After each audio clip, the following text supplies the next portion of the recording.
an interesting one.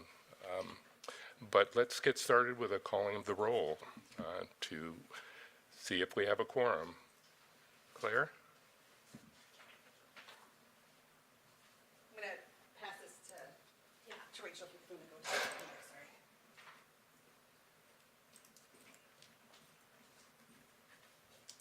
Right. Good morning. Jen Bildersey. Present. Director Debbie Colbert. Present. Co-Chair Michael Dembrow. Here. Director Leah Feldon. Present. Representative Ken Helm. Here. Jeff Huntington.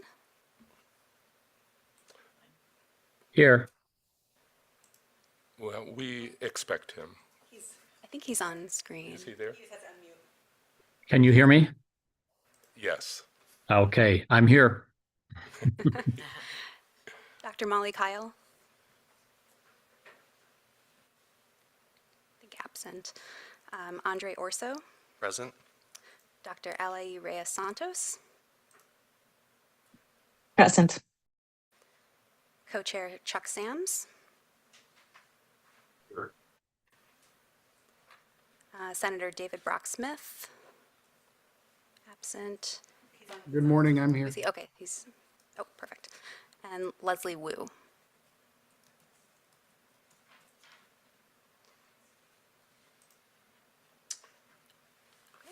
Thank you, Rachel.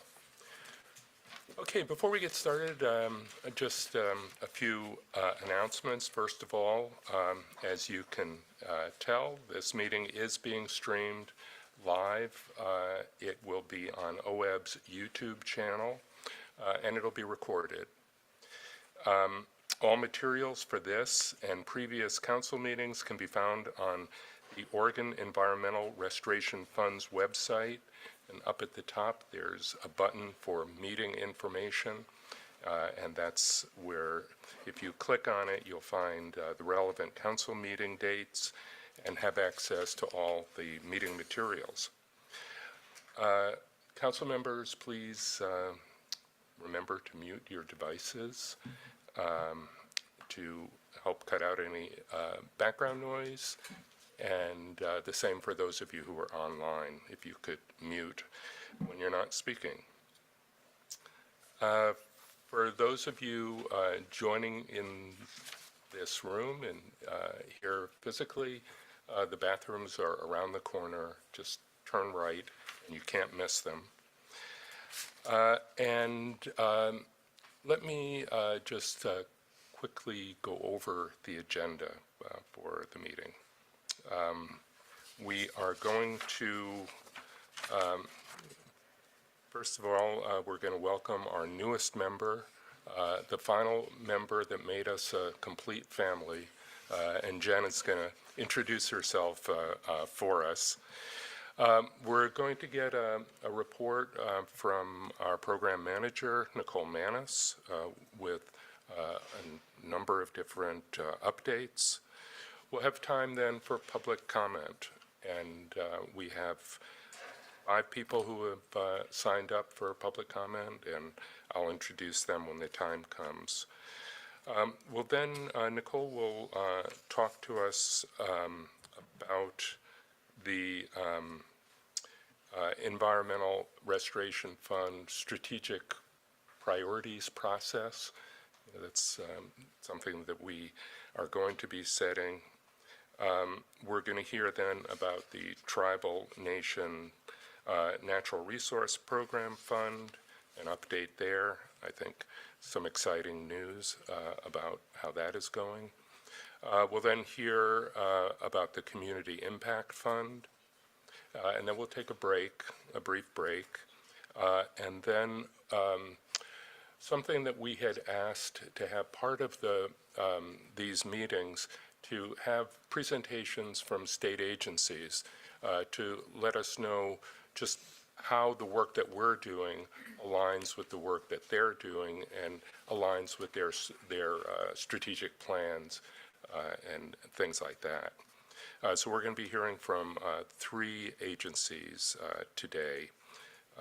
We'll be hearing from the Department of Environmental Quality, the Department of Fish and Wildlife, and the Oregon Health Authority.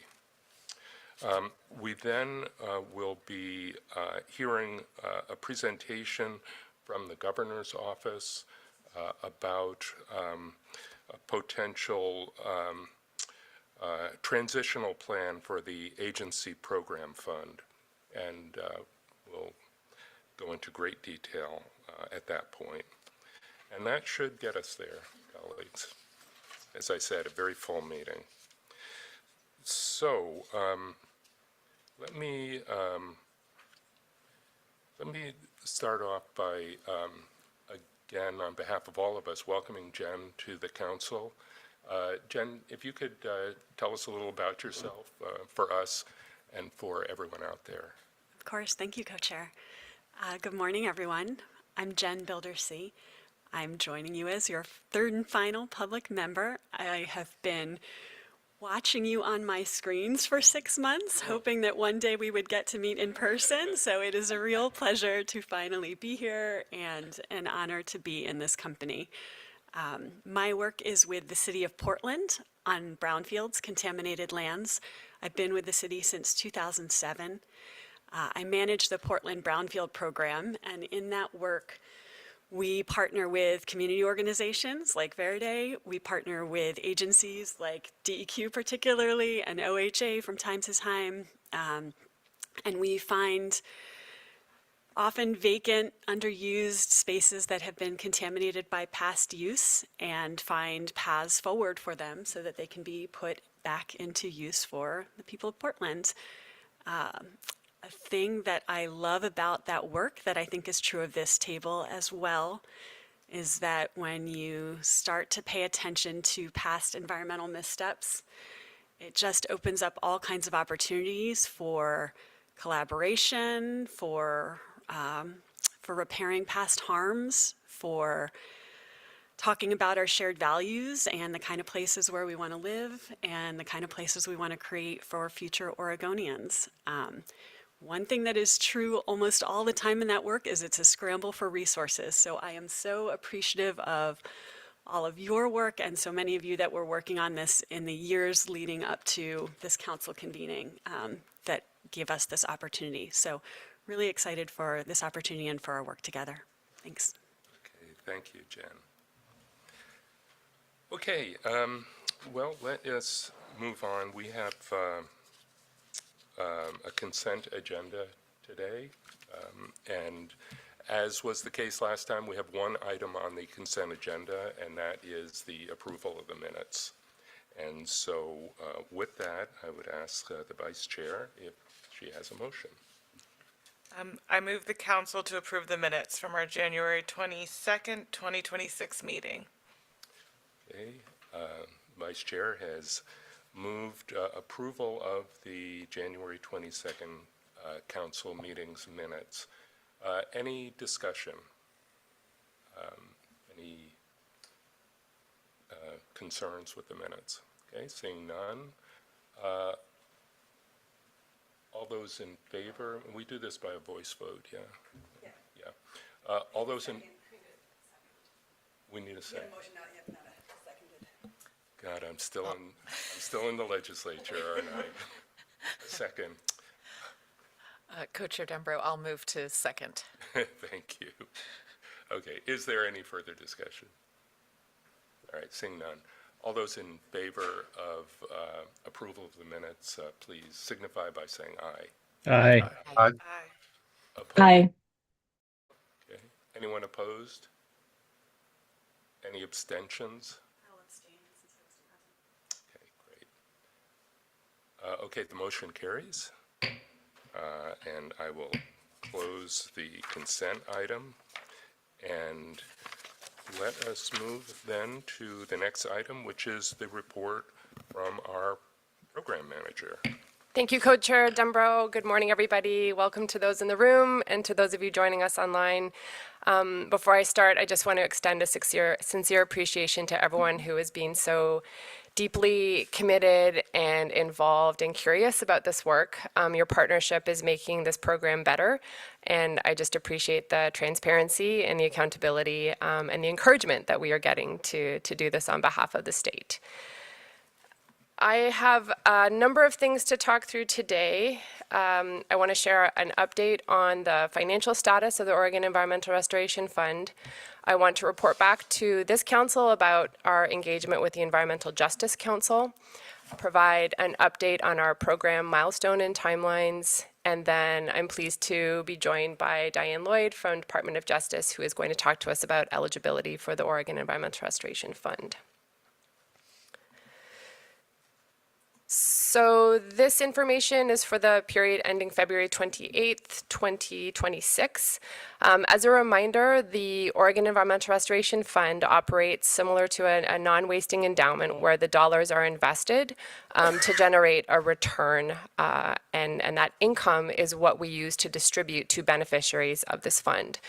That is driven by an investment policy that has been adopted by the Oregon Investment Council, and that policy outlines this council's objectives for investing, outlines our asset allocation, and lists the performance goals for the fund. So the Monsanto settlement funds were transferred into the Oregon Environmental Restoration Fund in June, and they have been earning interest since up until they're currently earning interest. In December, Oregon State Treasury began establishing the investment accounts and have been slowly placing the dollars into various assets. The bulk of that work happened between January and March of this year. But as a reminder, it will take up to a year to have those funds fully invested, but they are slowly starting to generate investment income for the council to distribute. Another reminder that in October of 2025, this council adopted their first distribution policy at 5% of the fund's average balance on June 30th. We are going to be averaging the sort of a 3-year running average on June 30th, but for this first distribution, we only had data for June 30th of 2025. So applying our 5% distribution policy, Council allocated $30,461,682. Our spending policy has a $30 million cap and a $15 million floor. And so applying that $30 million cap, we distributed for year one $30 million from the Oregon Environmental Restoration Fund. And as a result, the agency program fund, which receives 50%, has $15 million in it. The Tribal Nation Natural Resource Program Fund, which receives 25%, has $7.5 million in it, and the Community Impact Fund, which receives 25%, has $7.5 million in it. And as they are sitting in those sub-funds, they are earning interest as well. So those sub-funds accrue interest. So where we are right now is that the year one distribution was deducted from the balance of the fund on January 28th, 2026, leaving a balance of $593 million. And that amount has been accruing interest at a rate of about 4.08% on average. So our current balance is $597,244,000 plus. And as a reminder, this council will make its next distribution sometime in about December of 2026, once we have all the data and kind of records are reconciled for the end of the fiscal year. That information will be provided to council, and we'll look at our distribution policy and make another distribution for the fund. Any questions or clarifications on the financial report? All right. So as a reminder,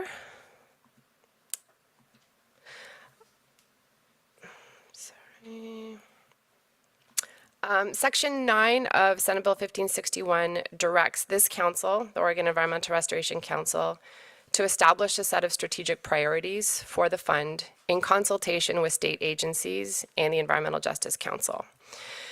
And so staff at the Oregon Environmental Restoration Program have begun informal outreach and engagement with the Environmental Justice Council. In February, we made a presentation at a council meeting on sort of just the background and history of the legislation and the fund itself, and also provided some information on the strategic priorities. And starting this month, we're going to be working with GNRO to jointly define what consultation means with the Environmental Justice Council. The legislation isn't particularly clear on what the interpretation of that is, and so the Environmental Justice Council has requested a more operational definition of consultation.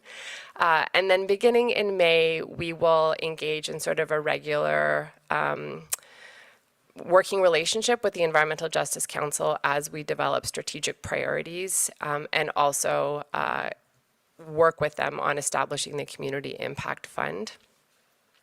Excuse me, Nicole. Yeah, Just for people out there, GNRO, thank you, the Governor's Natural Resource Office. I apologize. Thank you, Co-Chair Dembrow.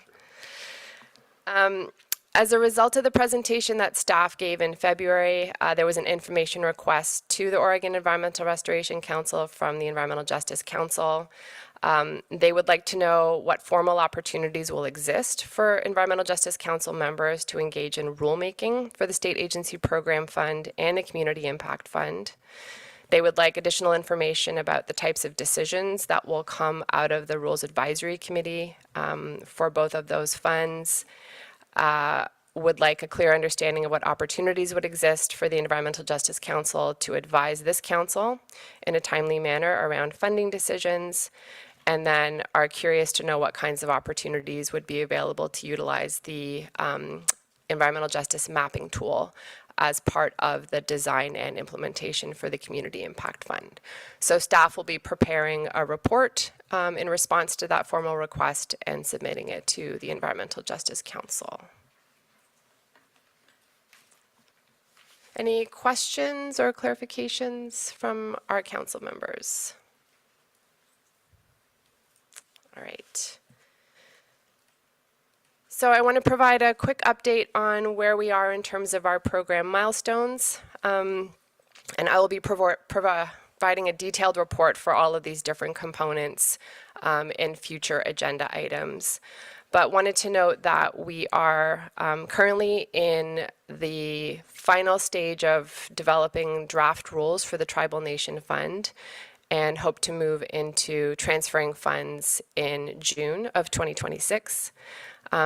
We are at the design stage of the strategic priorities process. I'll provide a detailed report on that. About to begin engagement with an intention to have a determination of those strategic priorities by September or October of this year. We are in what we're calling the pre-design phase for the Community Impact Fund, getting ready to start sort of engagement with community-based organizations and community members more broadly to both help inform the design of the fund and to just begin relationship building with various communities throughout the state. And we are in the design phase of the agency program fund. We have been doing some engagement, and our program coordinator, Rachel Thompson, will be reporting on that in a later agenda item. And we are working closely with an interagency design team to develop a draft architecture that we will present to council for consideration in advance of rulemaking. And when I describe the process we are proposing for the strategic priorities, that will include some information about how we are running an engagement process to ensure that state agencies, conservation partners, and other interested groups have an opportunity to provide input into the design of the agency program fund and the Community Impact Fund. So we are, I would say, making good progress. Our sort of timelines are being updated regularly, and given the sort of multitude of things that we're working on and the outreach and engagement and intention for transparency and accountability, I feel like we're in a pretty good phase for program development, and I will reiterate my mantra of productive urgency. We are working quickly, as fast as we can, but making sure that we are running a good process and not rushing this. We're setting up a 50 to 100-year process. We want to make sure that we take the time to do this well. So that, along with as simple as possible and as complex as necessary, are sort of the two mottos or mantras that's driving our work right now, and I feel like that's serving us quite well. I want to note that we are continuing outreach and engagement with everybody and anyone who wants to learn more about this program and this fund, creating a lot of opportunities for conversations and presentations and attending meetings and being involved in conversations that are relevant and appropriate throughout the state. We are going to hear from the Governor's Natural Resource Office about an interim distribution for the agency program fund. So we're excited to hear more about that later in this meeting. Just wanted to provide a note that this process is going to be happening at the same time as we continue on with our process to develop an architecture that will head into rulemaking. So the two processes that we're going to hear about from the agency program fund will be happening sort of concurrently. Any questions, clarifications on sort of timelines or milestones? I'll just say, Nicole, we're really grateful for all your work, yours, Rachel's, Claire's. We are well served. Thank you. Thank you. It's truly an honor. We're learning a lot and having fun, I think. All right. Well, as we have been talking with partners and interested groups and agencies and tribes, one of the first thing that we hear is, this is so exciting. We are so grateful this is happening for the state. And the second point is, what can we spend the money on? And as we know, the terms in the settlement agreement with Monsanto provide some language around eligible uses, and we have the legislation in Senate Bill 1561. And as we get that question very frequently, we were finding it was challenging to answer with a lot of specificity. So to that end, we asked Oregon Environmental Restoration Council's contact counsel, Diane Lloyd, to review the settlement terms and the legislation to help us provide a little bit more guidance to fund beneficiaries and end users about this idea of fund eligibility. And so I'm very pleased to have Diane Lloyd join us to provide her report.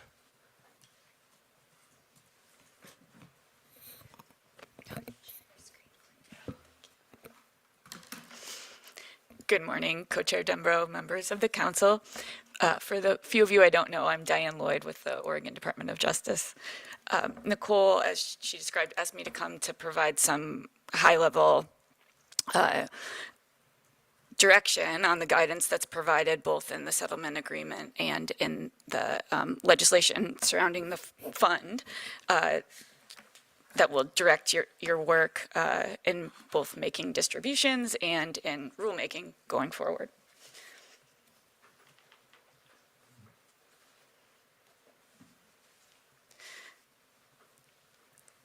So, as you know, you were all here as a result of litigation that resulted in a settlement agreement that provided a significant amount of funding for specific purposes.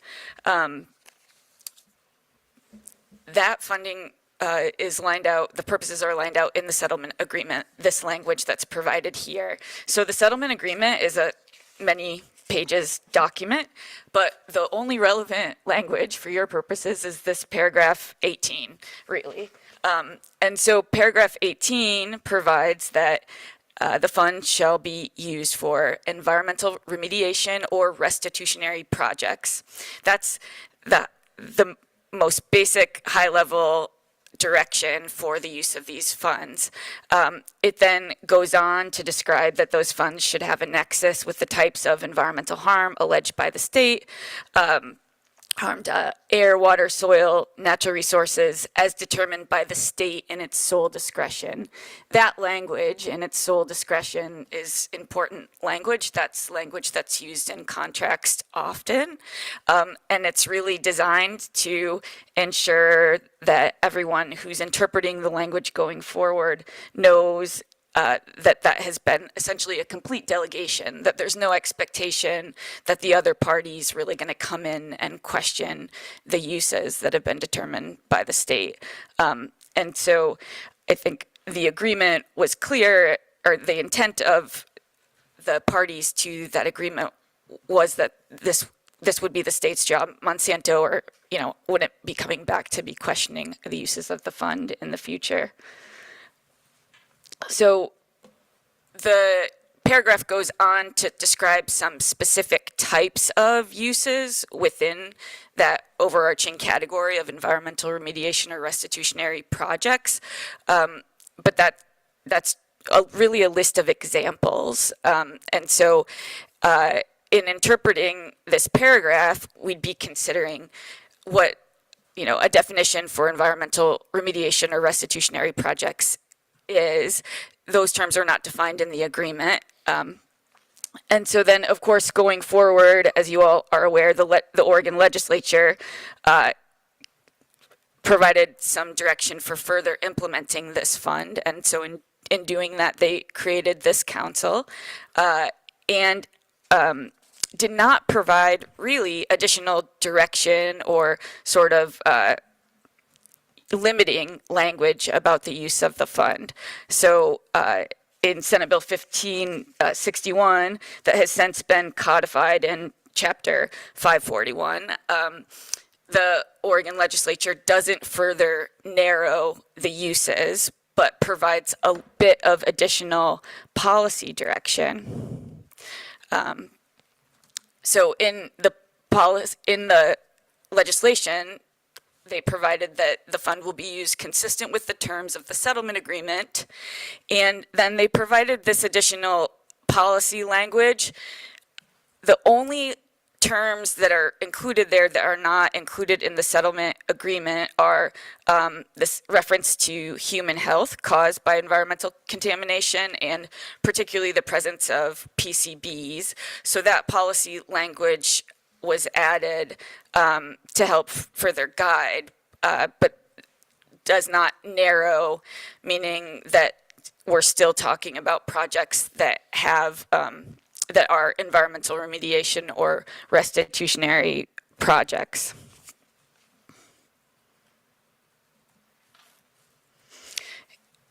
And so, as you're also aware, in that same legislation, this council was created, and the purpose of the council is to develop procedures and criteria consistent with the terms of the settlement agreement.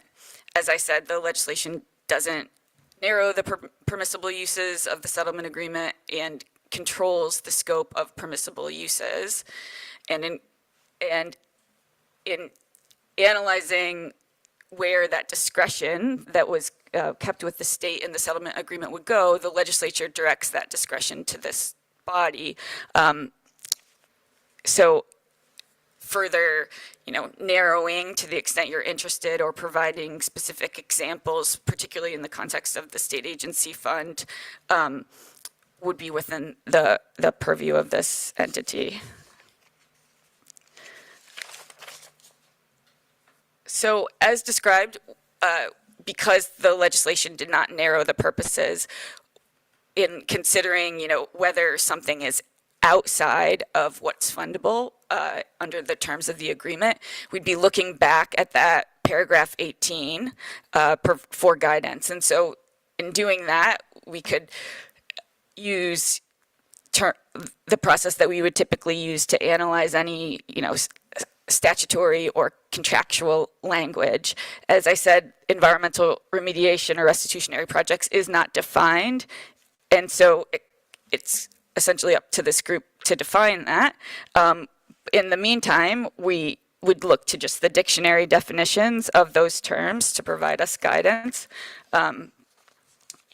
Those are typically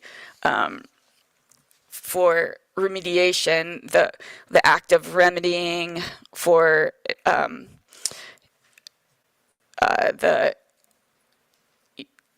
any sort of harm to soil or water, natural resources is described in the agreement. As I stated earlier, that sole discretion term used in contracts typically indicates that the decision-making authority rests exclusively with the party granted that role.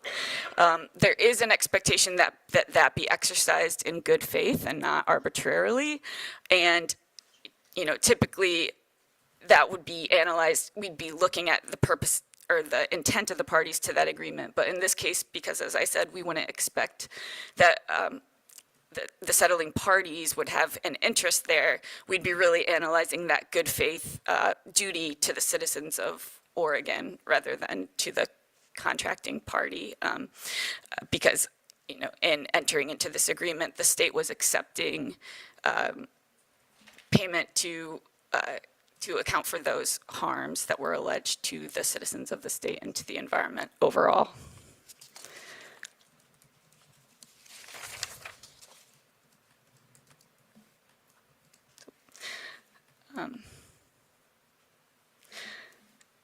So we've been, as Nicole described, periodically there's been questions raised about categories of types of uses and whether they can be fundable under that language of the settlement agreement. And so in considering those questions, they would often have to be analyzed using, the facts of the proposal, but something like monitoring or signage elements of projects within a project that's purpose was environmental remediation or restitution would likely be fundable. Those are really broad concepts.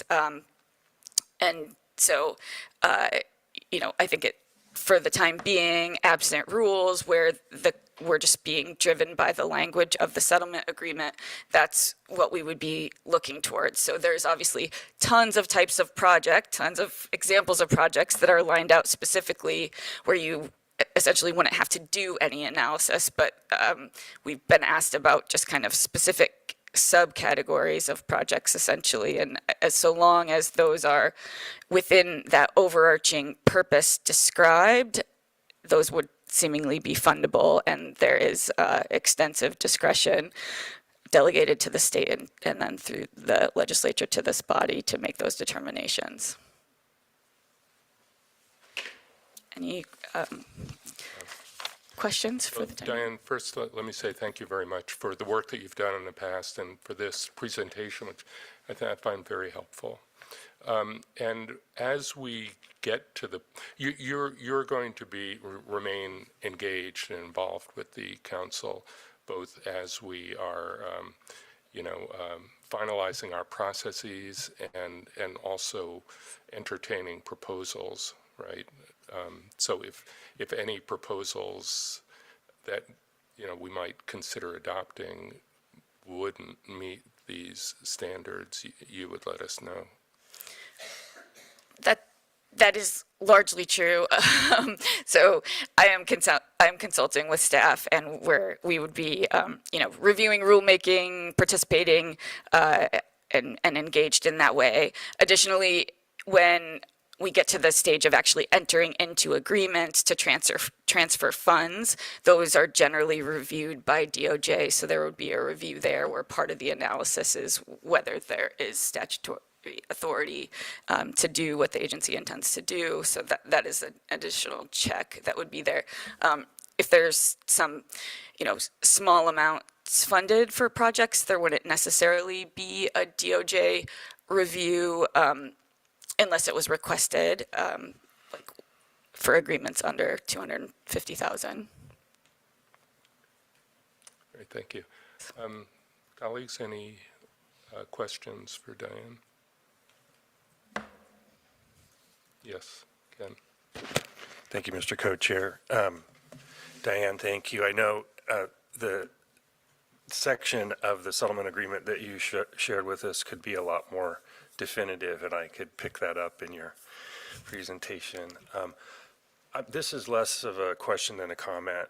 it seems to me that as we go on, that the definitions, the operational definitions of the terms harm, remediation, and restitution are going to be very important. And they, in my mind, head us in a direction toward making whole a degraded environmental condition. And so what I think we're going to be confronted with along the way is how far must that go? I mean, if we're talking about brownfields, as discussed in the section you shared with us, that's an example of something that the settlement anticipated would be a legitimate use. But in other circumstances, do we have to remediate or restore an area to its full ecological value, or as close as we can get to it? And so I just wanted to highlight that. That's going to be in the top of my mind as the projects start rolling in. Thank you, Representative Feldman. That is certainly something that is within the realm of what this body would be considering and developing rules, is the extent to which you want to try to provide further guidance there, or include some expectations along the lines of how you're analyzing effectiveness of projects. But yeah, that there is not those terms are also broad. There's additionally undefined, and it would be up to this council to consider whether further definitions are necessary. That's great. Any other questions or comments? Representative Helm's question makes me very eager to really dig into this, because you're right, it really raises provocative questions about the extent, what is our responsibility for the extent of the remediation? Yeah, it's interesting. Someone's, yes. Okay, Dr. Santos, yeah. Hi, thank you so much for this presentation. That was really helpful. I am wondering, and this is not a question for you, but I think it's something for us as a council to sit with. It would be about when we are doing now that we're entering the engagement process for different funds. I'm sitting with asking everyone that we're engaging, what does these terms mean for them? I feel like it will give us a lot of clarity also about how is it that the people who may apply for the fund, whether it's agencies, whether it's community impact, for the community impact fund, how harm, remediation, what these words mean, I would be really curious to see. So I think it's just a point of thought that I didn't want to lose as we move into engagement. And I see Nicole nodding, so I hope that's something that we can think about more. That's great. Okay, thank you, Diane. Very, very helpful. Look forward to continuing to work with you. And, once again, I'm proud of the legislature's decision to pass Senate Bill 1561. We have seen settlements in the past where the proceeds have gone far afield of, what the settlement was supposed to be addressing. And I'm really proud that we have discretion and responsibility, but also boundaries in terms of how these funds could be used, especially when budgets are tight. Thank you. Okay, I think we're ready now for public comment. And we have two people who are here in person, and we'll start with the people who are here. We'll start with Andrea Kreiner and then James Fraser.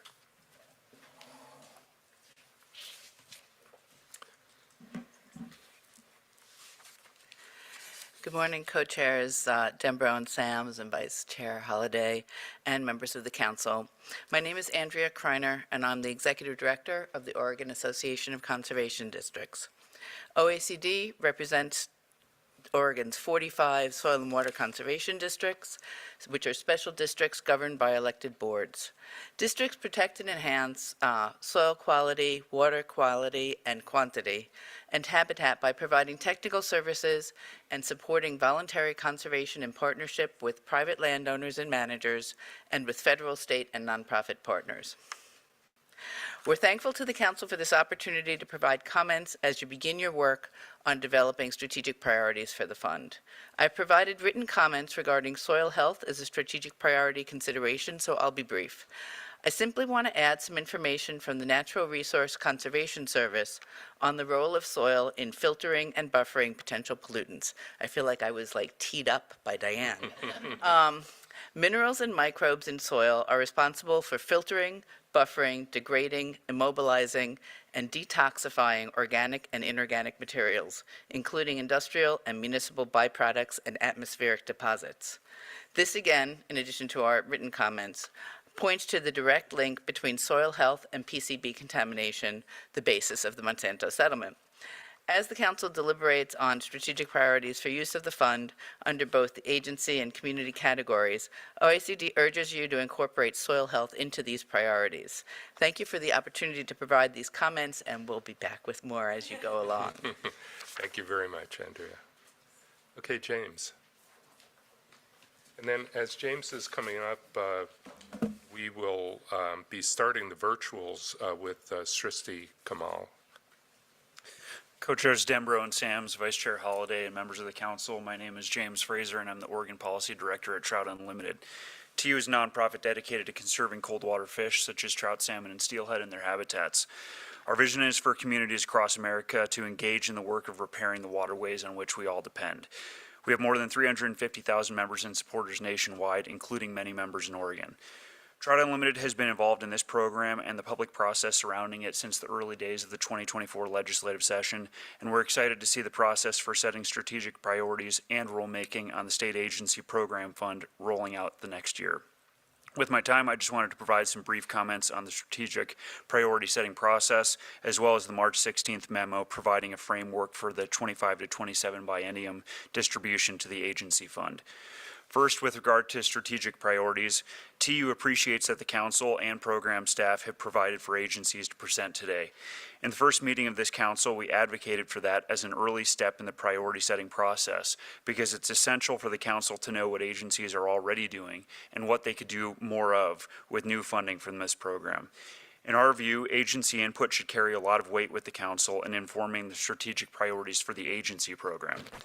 And I'd like to note on that point that SB 1561 doesn't necessarily require the same strategic priorities across funds. In fact, there may be good reasons to have different priorities for the agency program and the disproportionately impacted communities fund.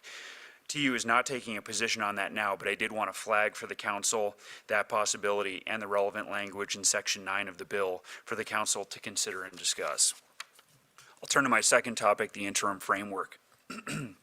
Overall, Trout Unlimited very much agrees with the notion of the council making an interim distribution to the agency program.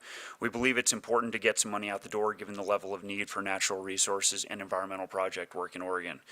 We also appreciate the memo's statement about this allocation offering opportunity for investments that address critical natural resource needs throughout Oregon that meet the purposes and intent of the settlement agreement and SB 1561. TU has made this point in the past about staying true to the fund purpose and will be very interested to see how the council implements it.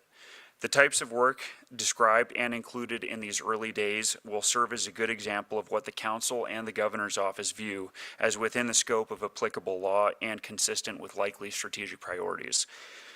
Trout Unlimited recommends that the council look to existing strategic plans housed within relevant agencies, all of which were developed with robust public engagement as providing guideposts on what's important in these first tranches of funding.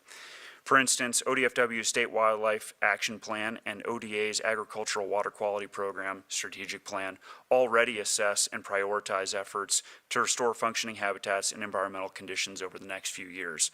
These provide essential guidance for implementing the interim framework. Thank you. Thank you very much, James. Okay, we'll move to our online presenters. We'll start with Dr. Kamal, then Danielle Moser, and then Michael Lang. Srishti, welcome. Good morning, co-chairs Sams and Dembrow and members of the ERC. I'm Srishti Kamal, and I'm the Deputy Director at Western Environmental Law Center, or WELC. WELC is a public interest environmental law firm headquartered in Oregon. Our attorneys often represent conservation and environmental justice organizations in courts to uphold environmental policies at a federal and state level. WELC was one of the groups that engaged with the Governor's Office in the drafting of Senate Bill 1561. Thank you for the opportunity to provide comments today. While the settlement sum itself was significant, what was even more significant for us is the untold story of harm caused by PCBs on our fish, wildlife, and habitats, and a recognition that we have to fix what was broken to avoid generational environmental impacts. The purpose of Senate Bill 1561 was to develop a structure on holding and dispensing the funds and to define the structure and function of this very council. But the bill did not speak to how the funds would be spent. That is still in the settlement language. So as you work together on developing a framework to identify strategic priorities, I wanted to draw your attention back to the legally binding settlement language which Diane just presented on that states, and I quote, "The settlement funds will be used for environmental remediation or restitutionary projects having a nexus or connection with the types of environmental harm alleged by the state. Such projects or purposes will consist of environmental or natural resource damage assessment or restoration, remediation of impaired water bodies or soil, or restoration or protection of wildlife or wildlife habitats, including fish, aquatic life, marine mammal, or bird habitats," end quote. These examples of projects were included for a reason, because of the known impacts of PCBs on them. They're not meant to be exhaustive, but these examples demonstrate that wildlife and habitat restoration projects are permissible under the settlement. I will conclude by stating the obvious here.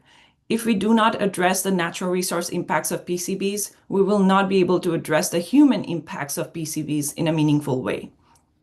Harm to natural resources was the foundation of the lawsuit against Monsanto, and it is clear from the settlement language that its intent is to address present and future harms on natural resources, including fish, wildlife, and habitats. Today, I request the Council to honor the settlement terms in the priority investment framework, because our fish, wildlife, and habitats rarely have an opportunity to be prioritized in our state. Thank you. Thank you. Okay, Danielle Moser. Great. Good morning, Co-Chairs Dembrow, Sams, Vice Chair Holliday, and members of the Council. My name is Danielle Moser, and I am the Wildlife Program Manager for Oregon Wild, a state-based conservation organization dedicated to the protection and restoration of our wildlands, wildlife, and waters.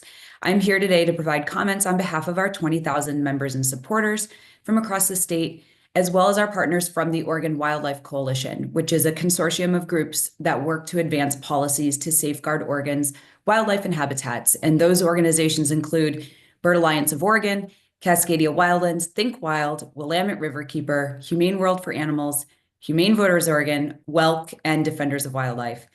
Like Oregon Wild, many of our partners were engaged in the legislative process for drafting SB 1561. We submitted written and verbal comments, provided input on bill language, and met with legislators. For us, the impacts of PCBs on vulnerable fish and wildlife and the habitats on which they depend are profound and warrant remediation and restoration. Some examples of long-term effects include infertility, developmental disruption, and increased health issues like cancer. Through biomagnification, it also directly affects species along the food chain, with animals at the top of the chain harboring the highest concentration of PCBs. At a time when Oregon's 320 imperiled species face myriad and growing threats, including pollution and contamination, it's critical to invest in meaningful restoration to prevent further declines of these vulnerable populations. Species like Pacific lamprey, steelhead, salmon, orcas, western pond turtles, blue herons, and the list goes on. It's not often the case that environmental damage caused by forever chemicals results in funding to remediate the harm caused. This is a rare opportunity. As such, we respectfully urge the Environmental Restoration Council to develop strategic priorities that align with the merits of the lawsuit and the subsequent terms of the settlement for the, quote, decades-long harm caused to Oregon's land, waters, fish, and wildlife. We all depend on a healthy, thriving ecosystem, including Oregon's native fish and wildlife. Thank you for the opportunity to provide input today. Thank you very much, Danielle. Okay, finally, we have Michael Lang. Good morning, Co-Chairs Dembrow, Sams, Vice Chair Holliday, and council members. Thanks for the opportunity to provide comments this morning. My name is Michael Lang, and I'm Senior Policy Manager with Wild Salmon Center. I've submitted written comments, which I'll summarize and also update. We have reviewed the staff report and memo for the framework of agency program fund disbursement and offer the following comments and recommendations. We support expediting fund disbursement on the timeline proposed in the memo regarding agency program fund disbursement for this biennium. It's critical to put these funds to work restoring, maintaining, and enhancing the quality of Oregon's air, land, water, and other natural resources, particularly fish and wildlife habitats. We support the use of the agency program fund for programs that protect and restore habitat for fish and wildlife as required in SB 1561. This includes funding for the Oregon Conservation Strategy and Action Plan. We had some questions about the draft process for soliciting and awarding of the funds in the staff report and memo regarding review and submission of project proposals. Under the proposed process, agency funding proposals would be submitted to the Governor's Natural Resource Office and then the Natural Resource Cabinet for review to ensure alignment with state priorities. Well, we had some initial concerns about this added process on further review, and I'll add with some additional information provided by agency staff. We believe the Natural Resource Agency coordination on funding requests is necessary, and review by the GNRO and Cabinet actually may lead to better outcomes that are more consistent with the settlement in SB 1561. I think it's stated earlier by Nicole Manis. I think she said, keep it as simple as possible and as complex as necessary. I think this process fits that. So I thank you for considering these comments and for your ongoing work to implement the Environmental Restoration Fund. Thank you very much, Michael. Okay, that is it. I'll close our public comment period unless there's someone here that I missed. Okay. Then we can move on to item 4, which is the further discussion of the strategic priorities. Nicole. Great. Thank you, Co-Chair Dembrow. And thank you to our public commenters. You have set this agenda item up very nicely in terms of our conversation about strategic priorities. I just want to clarify for our council that today is an information item. We'll be presenting a staff proposed process to support council's determination of strategic priorities. I'll be asking for questions and feedback, but the bulk of this work will take place in our May meeting. So this is sort of a preview of what is to come. So as we have just heard, Senate Bill 1561 directs this council to develop strategic priorities in consultation with state agencies who have a nexus of the settlement terms and with the Environmental Justice Council. The strategic priorities are going to apply to the Agency Program Fund and the Community Impact Fund. This section also describes how strategic priorities may include guidelines for multi-biennia commitments by this council for funding. And it also states that strategic priorities must be established and or amended only after public hearing and public comment. So that is what we have as direction from our legislation. And I will just share that, my sort of interpretation of these strategic priorities is there was a recognition that with the breadth of the settlement terms, there is a lot of opportunity to bring projects and programs to these funds for funding. And the intent was that these dollars be invested so that they have a sort of a cumulative impact on the lives of Oregonians and for our ecosystems that we are trying to restore in terms of past harms. So the strategic priorities are council's way of creating some opportunities for focused investment, that we are going to select some issues that are significant, urgent, important to the state, and those are going to be a filter and sort of eligibility criteria about what kinds of projects we bring, or what kinds of projects fund beneficiaries bring to council for funding decisions.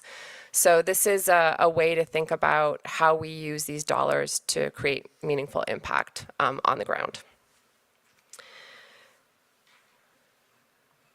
So this process is one that has been developed in consultation or in partnership with community and other sort of engagement experts, also in talking to partners throughout the state and with some of our agency partners. It is a staff recommended process, and we are planning on kind of taking this further with probably a design team similar to what we've been using for the agency program fund and what we're going to recommend for the community impact fund. And so we will bring a more formal process to council for discussion at the May 6th meeting. But essentially what we are recommending here is that over the next 6 months, council will first work to define the parameters of what a strategic priority is. So how are we defining it? How will strategic priorities be used in funding decisions? What is their scope and scale? How long will they be relevant for? You know, these strategic priorities will send a signal to state agencies and also to community-based organizations and conservation groups about what kinds of projects to start developing and then bringing for funding to these two different subfunds. So we want to facilitate a conversation in May about what these parameters are as defined by council. We are then proposing to run a statewide engagement process. These will include information sessions, outreach and engagement with different partners, interest groups, tribes, conservation groups, environmental justice groups, community-based organizations, so that they learn about the fund and are aware of the opportunities that they have for input and engagement. And we've been doing these over the past 8 months already, so we'll continue to run these information sessions, mostly virtually.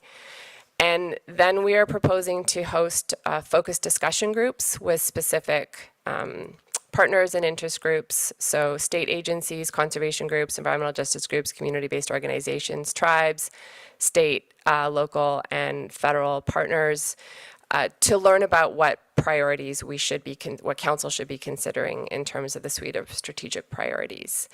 And then we propose a statewide survey. That would be an online survey simply asking people, you know, what are your environmental concerns that this fund could or should address? That work would be happening in tandem with a synthesis of like what's already out there in the state. This has been referenced several times today, but we have state agency strategic plans. We have frameworks that have been adopted by state agencies following public process. We have other groups that are developing regional plans around conservation priorities. We have foundations that are working in the state and they have a suite of priorities. So helping council to understand sort of a baseline condition of what we already know have been established as priorities for the state.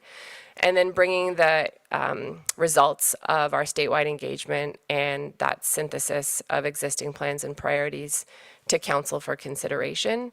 We're anticipating that the input would generate what we're calling a short list of potential strategic priorities, and then staff would support council in their deliberation and ultimate decision of what those strategic priorities are. So we are proposing to run this process in partnership with some engagement expertise, and we've been having conversations with a few of those experts at the state sort of informally just to get some guidance and direction on what an inclusive statewide process would look like. I think I want to caveat this with the fact that this is the first time council is going to be doing this, and so we want to make sure that it is an inclusive process and that we are giving anyone who wants a chance to participate and contribute an opportunity to do that, but being very cautious about not setting precedent. So the strategic priorities are not going to be in rule. They are going to be things that council will likely have to revisit on a semi-regular basis to ensure that they are responsive to the needs of the state. And so in order to update or amend those strategic priorities, we'll have to go through a public process. And we want to be clear that as we move forward, it will likely not be at this kind of scale or breadth. And so being very clear about expectation setting while creating opportunities for engagement and input. So what we are anticipating is generating a staff report that would come to council for consideration in advance of the May 6th meeting. And we would be working with council, with state agency partners, with the Environmental Justice Council, with engagement experts and other partners to kind of workshop and plan out the proposal and then start the conversation on May 6th, with the focus being what are these council-defined parameters for a strategic priority.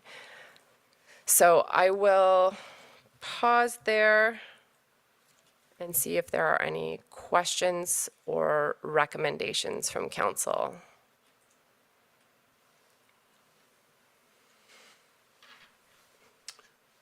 Colleagues, any questions or comments? I do have one. We have talked in the past about the importance of a sort of media outreach campaign, and it seems that the time for that would be, you know, as we're initiating this outreach process. You know, it's going to be important, obviously, for us to work with interested groups and parties, but we also need to find a way to create awareness of what we're doing in the general public. So whether that's media, social media, whatever. Yeah, thank you, Co-Chair Dembrow. We have been in conversations with staff at the Governor's Natural Resource Office to think about media and outreach opportunities. So we are developing a realistic strategy for how we do that kind of broader engagement and just letting Oregonians know. One of the components of our engagement that's primarily focused on the Community Impact Fund, but is also relevant to the state agency fund, is creating partnerships and sort of a network and asking partners to help us deploy information about the community or about the Oregon Environmental Restoration Fund, asking partners to kind of help us with broader engagement throughout the state. So I'm going to talk about the network model that we're building for the Community Impact Fund engagement. And I think that will be, given our staff and our resources, maybe one of the more effective mechanisms to make sure that we are getting the word out just through our partners.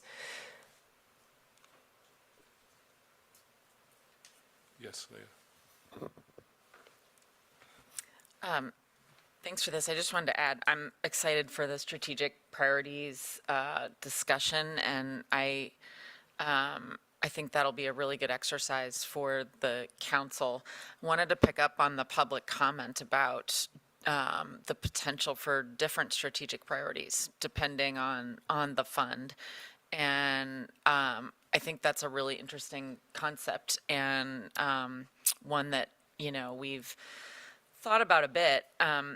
I think the way that this, you know, fund has been set up into these three different buckets kind of lends itself to thinking about the possibility for that.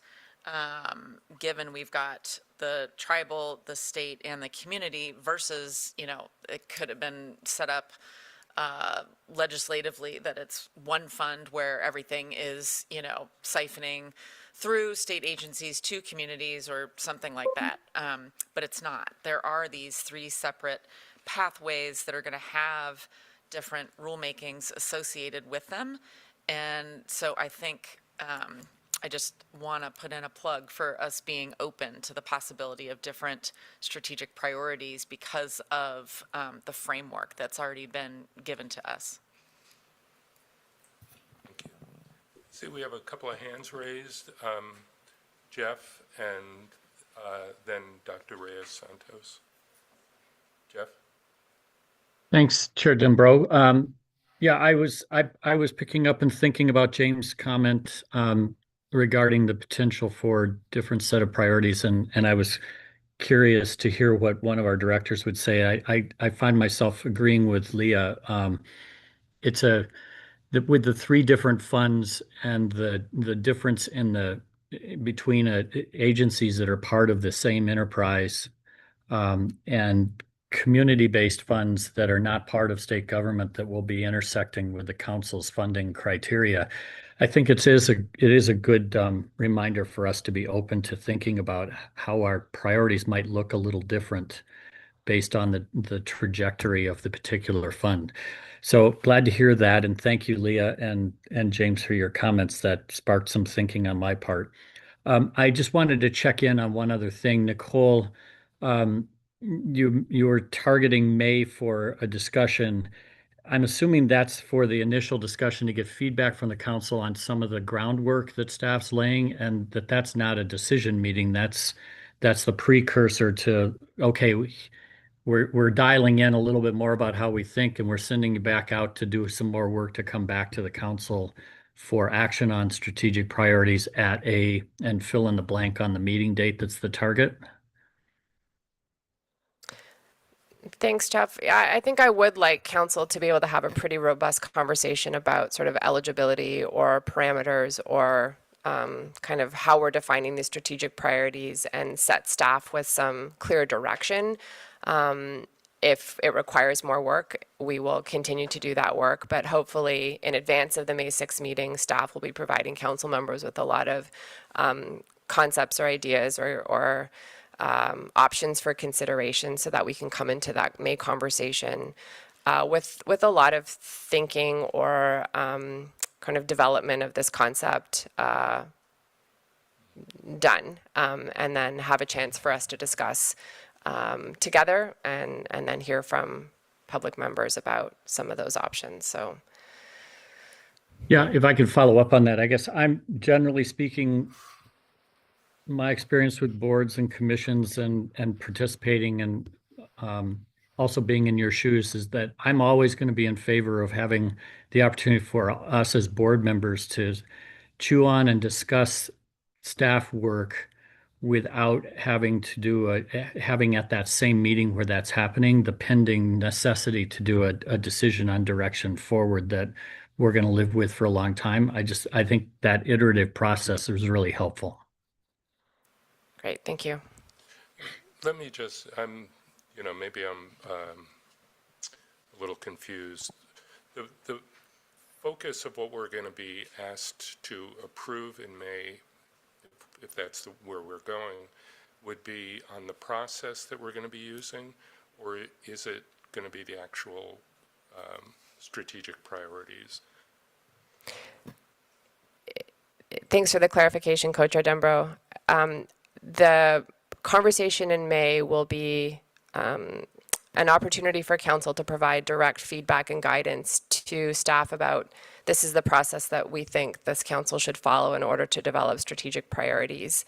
And as part of that conversation, here are the parameters that council would like to set in terms of, as we go out to the public, as we ask partners, other agency groups, community-based organizations, what should the strategic priorities be? How do we think about what the issues are in Oregon? That they have an understanding of what those criteria or those parameters are. So we're asking people to provide input on strategic priorities. We're asking the Environmental Justice Council to provide input, other state agencies. We need a sort of definition of terms so that they understand actually what we're asking. So I think we will have both of those conversations as part of the May 6th discussion. And I'm hoping council can get fairly far on that, but we will not sort of hang a vote over anybody's head. I think this is a really important discussion, and making sure that, again, we do this productively but with good process, or urgently with good process, is something staff will be setting up for council. Okay. Dr. Reyes-Santos. Yeah, thank you. Thank you so much, Nicole, for this update. I want to say something that I've said to staff before. Then I'm going to ask the questions. The first one is thank you for the beautiful work and the powerful work. For some, this may seem slow, but I think that for government processes, this is really impressive. For those of us who work in government for a long time, this is impressive. I'm wondering about this question of setting two sets of priorities, one for this agency fund and one for the community impact fund. Any thoughts about how this could be engaged in the design right now that you're doing of the engagement or the engagement process itself? And, I may have missed something there, but just checking. I'm just sitting with that today.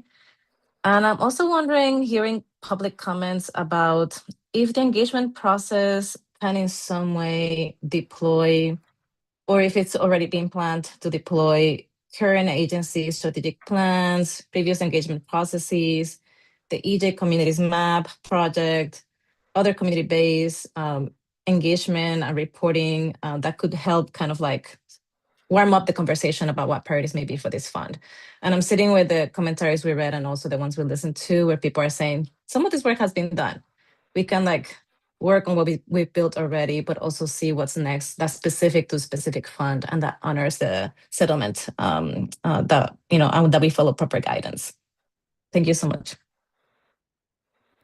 Thanks, Ali, for the question. I appreciate it. Yeah, we are trying to be quite intentional about being efficient and effective with our outreach. And so if we are, for example, hosting a discussion group with a group of state agency partners or conservation groups, also utilizing that as an opportunity to generate some input on the agency program fund. Similarly, if we are hosting discussion groups with community-based organizations, environmental justice groups, conservation partners, utilizing that to extend conversation about the Community Impact Fund. And so we are also being mindful about what other state partners are doing in terms of their outreach and engagement. So ensuring that we're building a network internally and with close partners so that we are doing this outreach and engagement in the context of other initiatives that are happening throughout the state. So Plan for Resilient Oregon, work that partners at DEQ are doing. We are kind of trying to have an awareness about what else is happening in the state so that we don't go in without that kind of context and knowledge and just respect for people's time. So where we can, sort of piggyback or jump onto other processes, I think that might be appropriate and efficient for everybody's time. I do want to underscore that we are planning to bring on experts in engagement work. So staff will not be doing this by themselves. We need direction and guidance from those who have experience and expertise in this kind of engagement work at the state level. We have a fairly short window of time to do this, and we have a really broad constituency to access. And so how do we ensure that the process is timely and inclusive and transparent? So making sure that we have the right resources and expertise on our team to help us accomplish that will be really critical to a successful process.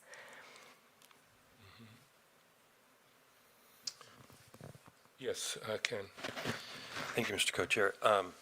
So Nicole, I think I heard the word philanthropy somewhere in your discussion, and I just wonder, I think obviously it's good for us to consider the strategic objectives of philanthropic organizations. In addition to, and is distinguished from advocacy groups, because sometimes philanthropy comes with money, and I wonder if we, anecdotally, if you're picking up interest from some of the larger national partners in our work yet, from that point of view. Thank you, Representative Helm. We haven't had any direct outreach yet, but I imagine as part of our kind of outreach and information gathering that there might be. I think it would be really not appropriate, but effective if there was an awareness, sort of a context about what the priorities are for this fund, what other groups are selecting as their strategic priorities, and are we as a community within Oregon thinking strategically about where we are placing our investments in conservation. So are there gaps that we can be filling? Are there partnerships or kind of coalitions we can be building? You know, the intention of these dollars is to be additive to the work that we're doing in Oregon. And so how do we use them to maybe achieve outcomes that weren't possible before these monies were available to to the state. So I'm hopeful that some of those conversations will be kind of fruitful and provide some context and information really for council to consider in their strategic priority setting process. But it will really be part of the information gathering phase and synthesized in a report to council. Thanks for the question. So I think, council members, we have a lot to think about before the next meeting, to prepare for this discussion. Just to be honest with you, for me, when I think of strategic priorities at the highest level, at the 30,000-foot level, I don't really see a difference among the funds. I think the strategic priorities to, improve the health and welfare of Oregonians and our habitats are going to be the same fund to fund. The modalities will be different. The deliveries will perhaps be different. Certainly the processes will be different, but it's something I'm going to want to think a lot about.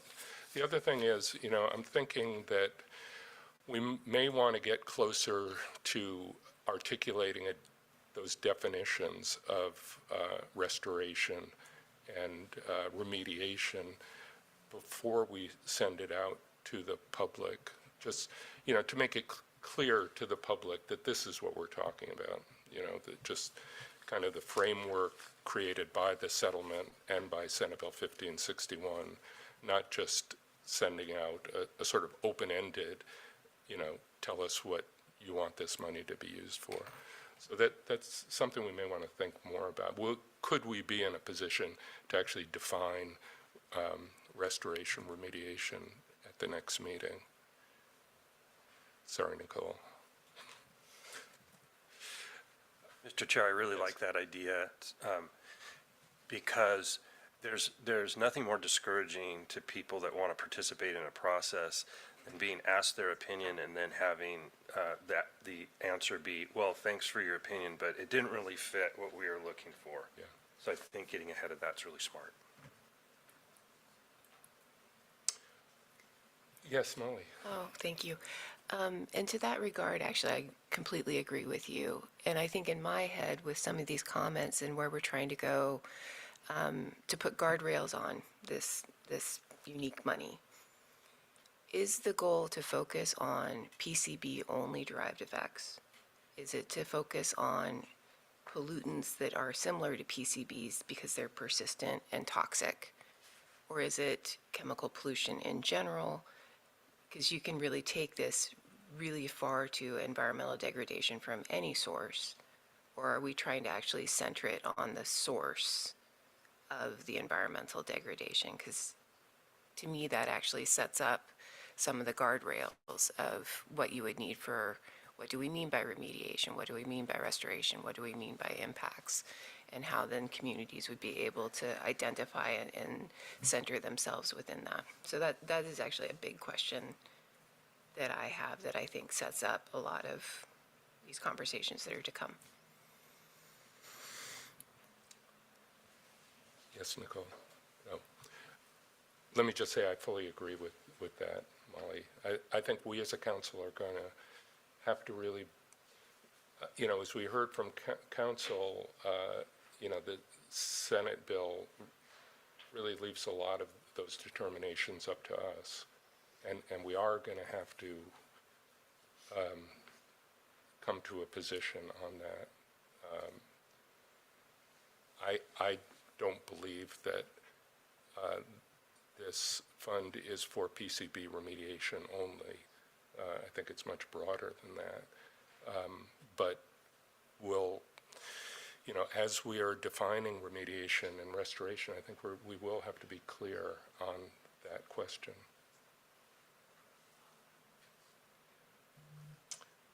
Okay, thank you. Yeah, somebody? Oh. Yes, Ali. Thank you. Just a quick follow-up to that comment. I think I would suggest that we may provide a starting definition for those words, just to give people some idea about what is meant by the settlement language, and that we still leave some flexibility for the engagement to polish, so that however we define it as a council, we make sure that it's speaking the language that people who may apply for those funds, especially I'm thinking of the Community Impact Fund, but also the agency fund, that the language we use matches what people will use to apply for the funding, and we don't end up refusing people funding just because they didn't use the kind of language that we created in this group. So I'm thinking that it would be nice to have something to begin with from our end to give some parameters to the conversation and the engagement, but then that we're able to incorporate the feedback that we receive. That way we also get buy-in and people don't feel like we're imposing a definition. I know that no one has the intention here for that, but I just want to name that as we think about the next steps as well. Excellent. Thank you. Jeff. Yeah, I recognize we're a little over time, so I'll be short, but I think this discussion we just had is exactly one of the reasons that I see that we may be thinking about two sets of priorities. Maybe there's this tiered, very high level that you spoke to, Chair Dembrow, but the emphasis of the priorities of the council may be slightly different and more focused if it's on the agency side than a community impact, which has a broad distribution of interests and eligible applicants that we want to acknowledge and encourage with guidance that might look a little different than for the state agency fund. Great, thank you. Okay, let's move on to the next topic, which is an update on the Tribal Nation Restoration Fund. Nicole. Thank you, Chair Dembrow. Well, I'm really pleased to provide an update on the status of the Tribal Nation Natural Resource Program Fund. In February, I was able to communicate with each tribe that they will be receiving $833,000 as part of the year one distribution. At present, the draft rules have been completed. They've been reviewed by DOJ for legal sufficiency, and they have been sent simultaneously to this council and to each tribe for a 40-day review period that will end, April 24th. That should be 2026. My apologies. As we are working through that review, staff are also starting to collaborate with each tribe on the reporting requirements. So Senate Bill 1561 states that tribes who receive funds from the Tribal Nation Natural Resource Fund will report biennially to council. And we are working jointly with tribes to define what those reporting requirements are. And we are also starting to develop some intergovernmental agreements between the Oregon Watershed Enhancement Board, which is the administrator of this fund, and each tribe. And that will serve as the mechanism to transfer dollars from the Tribal Nation Natural Resource Program Fund to each tribe. And our milestone to have all of that work complete and dollars to each tribe is June of 2026. So the feedback and engagement has been really positive. Folks are really excited, getting lots of questions about what these dollars can be used for. But the 9 federally recognized tribes are already starting to incorporate these dollars into their planning for projects and programs for the coming year and beyond. So this is a really lovely milestone to be approaching. Any questions on the Tribal Nation Natural Resource Program Fund and our timelines?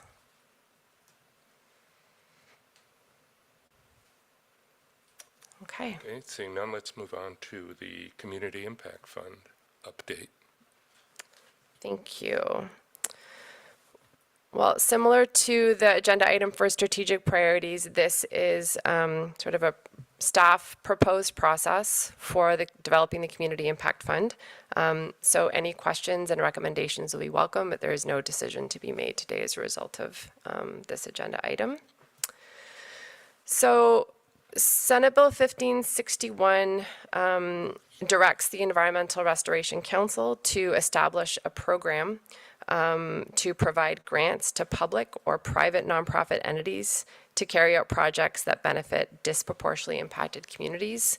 And the legislation defines a disproportionately impacted community as a community that is being disproportionately impacted by PCBs or other contaminants, or that have been historically underrepresented in public process regarding environmental laws or policy. The strategic priorities apply to the Community Impact Fund, as we were just discussing. And the rulemaking will include eligibility criteria for these dollars and also include reporting requirements. And then wanted to note that the council has a responsibility to decide or appoint on a grant administrator.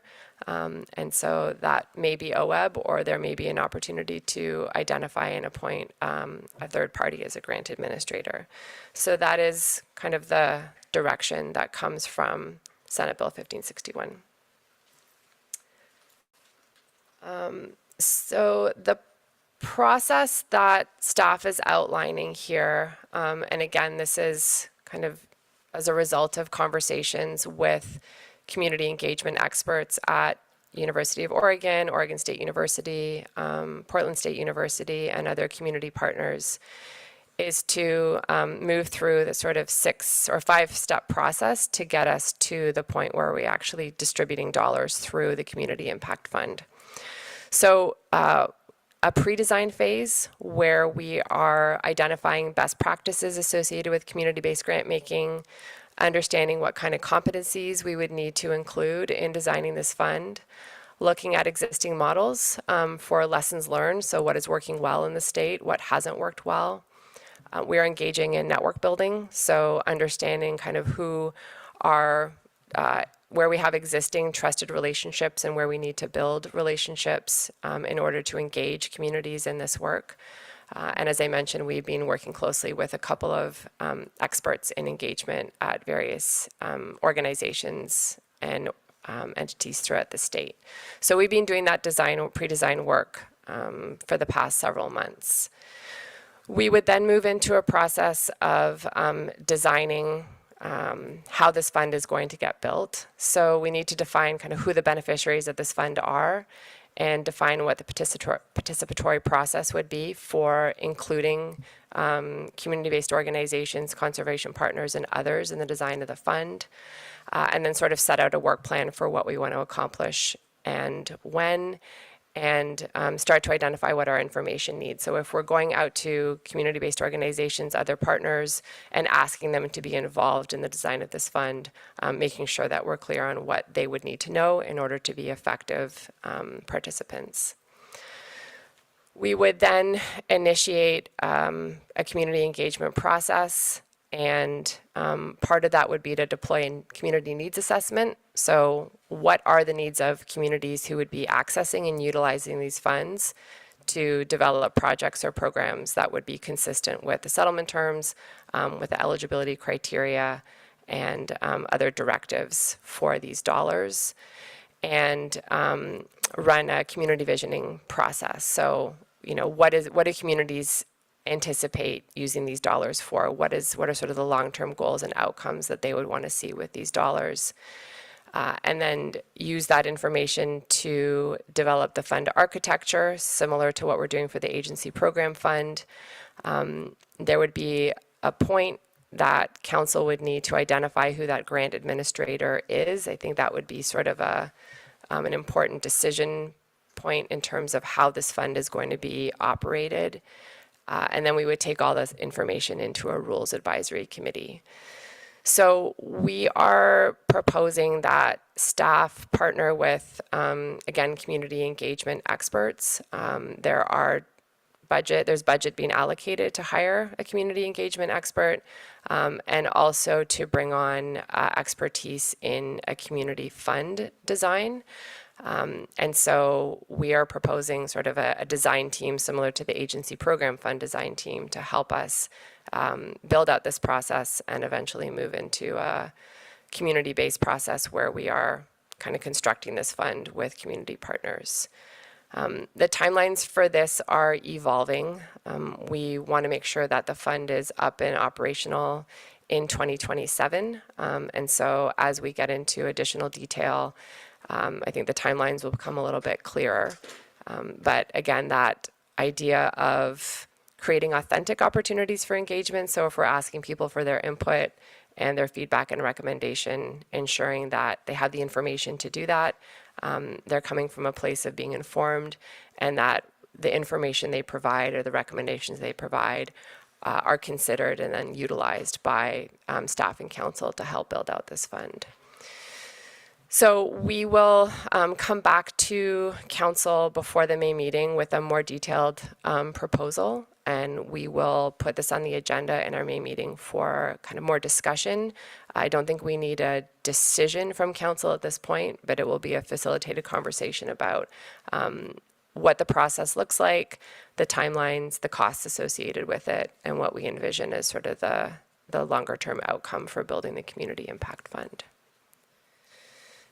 So I wanted to pause there and see if there were any questions or recommendations from council. Yes, Debbie. No. Okay, there we go. Nicole, can you help me kind of think about the community needs assessment when you're thinking about that? Just kind of, is that from the context of like what environmental remediation is needed, or just can you kind of share a little bit more? So I think the idea would be to understand both from a kind of projects, restoration remediation opportunity, but also potentially around capacity. So if we roll out a new fund, is there capacity within the impacted communities to actually access these dollars and utilize them and start putting them to work to make progress on the strategic priorities that council sets? So not wanting to make assumption that we have the infrastructure in place, either through partnerships with more traditional conservation organizations that might actually do some of the restoration or remediation work, but also the capacity to apply for this funding and manage grants that might come from the Community Impact Fund. So there may be, in the earlier days of this fund, an emphasis on capacity building and sort of ramping up the infrastructure for community-based organizations to do some of this work. And then as that gets built out, we may be more focused on like a higher proportion of the dollars going to actually on the ground remediation. So I think it's basically not making assumptions about what the needs and capacities are for those who would be accessing and utilizing the funds that come through the Community Impact Fund, but ensuring we're designing it to meet the current and then future needs and capacities of these different communities and community-based organizations. Is that clearer? It just kind of reminds me that, as we were kind of going through the process of developing the legislative concept for this, we worked really closely with Oregon Kitchen Table. Yes. And we did a lot of work, and just it reminds me that we should make sure we bring forward a lot of the results of that work. Yeah, so I've been working with Oregon's Kitchen Table to pull out the data from the community conversations that we ran in 2022-23 and ensuring that we have that baseline information available to us. And Oregon's Kitchen Table has been really helpful in kind of providing some guidelines and parameters about what authentic community engagement would look like. So and again, I think to underscore, staff is not going to be leading this process on our own. We're not community engagement experts, and so we are fortunate that there are funds available for us to bring on experts who can help to design and implement this process. I think it's also important to note that, we work for a government agency, and those individuals are not necessarily the best individuals to be facilitating conversations or in the front of the room, engaging one-on-one with communities. You may need a third-party facilitator or engagement expert to have more authentic conversations about what those needs are within communities. And again, this kind of goes to some comments I made, I think maybe at the last council meeting, is just this is going to, I just think the range of what we're going to hear is going to be very broad. And so opportunities to have different routes of money, just even within the community fund, there are going to be some organizations that really will have full capacity and could get environmental projects done on the ground immediately. And then maybe there's a route for those that have less capacity to start kind of building that. I mean, the challenges between those two end members are pretty significant in terms of the organizations. And when we were doing the legislative concept, that's what we heard from a lot of them, is that there was no starting point for some of this work, so. That's good. Thank you very much, Debbie. I think, thank you for reminding us to be thinking about the work that's already been done. And Nicole, I think it would be helpful if we could all have access to that work, right? Just, it would give us an opportunity to sort of prepare ourselves for being able to comment on what's going forward. I'm sure I read it at the time. And I'm sure I have a perfect memory of everything I read, but okay, maybe I'm not sure. So that would be very helpful for us. Okay, I think we're ready for a break. Let us be back at 10:45, please. And until then, we are in recess.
up in less than a minute. Folks want to grab snacks or coffee?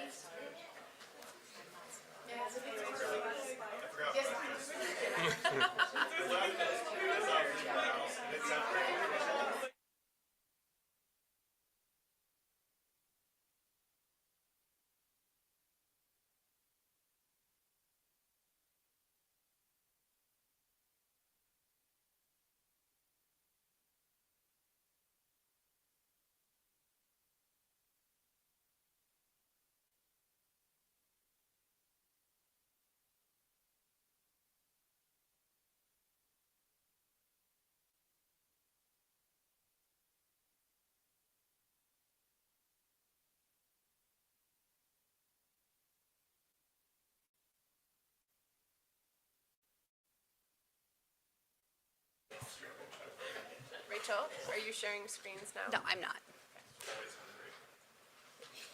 Okay, media people, are we ready to go? Okay. All right, I'm going to bring us out of recess, and we're going to move to that part of the agenda that I know you've all been anxious to get to, and that is hearing from our friends from the state agencies, or the state agencies, from three agencies. Rachel Thompson is going to coordinate these presentations and kick us off. So Rachel, please. Thank you, Co-Chair Dembrow. Good morning, Rachel Thompson, Oregon Environmental Restoration Program Coordinator. So I will be really brief in my introduction to this agenda item. As to your point, I think the far more interesting piece is what will follow, which is that staff from Oregon Department of Environmental Quality, Oregon Department of Fish and Wildlife, and Oregon Health Authority will be giving presentations about their agencies and areas of intersection with their work with the Monsanto Settlement Agreement and the Agency Program Fund.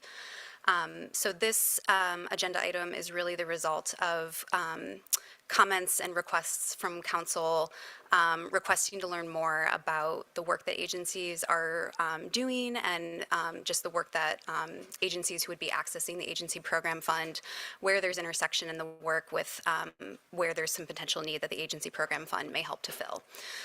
So I just want to say that this is the first of several presentations that will be scheduled. We're starting with these first three agencies, but all eligible agencies will be given an opportunity and invited at upcoming council meetings to give similar presentations to council. So there'll be additional opportunities for engagement between council and agencies. Before I turn it over to our first presenter, I just wanted to give a very brief update on the kind of program updates that staff have been working on over the past few months. So staff have been conducting one-on-one outreach with agencies over the past 2 months, and this is really to provide information about the agency program fund and to learn more about some of the various needs that exist across the state enterprise. So as part of this outreach, and again to collect some of the various needs that exist, there is a needs assessment that has been deployed, and that is something that is currently open and available to agencies to complete and to submit. And really this needs assessment is intended to help identify areas of need, both current and anticipated future need that the agency program fund may help to fill and help to support at both the program and project level of agency operations. Staff are really anticipating that this needs assessment will be helpful in continuing the program build out and also in identifying potential funding uses throughout the rulemaking process as well. So this assessment is still currently open to agencies, but we do expect to share the results of this assessment with council at the May 6th meeting. So more to come there. So I'll just pause to see if there's any questions, but otherwise I will return it to Chair Dembrow to introduce our first guest speaker. Okay, thank you very much, Rachel. So we're going to start with the Department of Environmental Quality, and we have Ryan Vandenhoof here. Ryan, it's great to see you.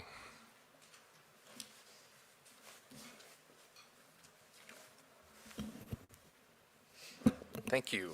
Good morning, co-chairs, members of the council. My name is Ryan Hoof, and I'm here today acting as the Administrator of Policy and External Relations for the Department of Environmental Quality. Looks like I need to share this for presentation purposes.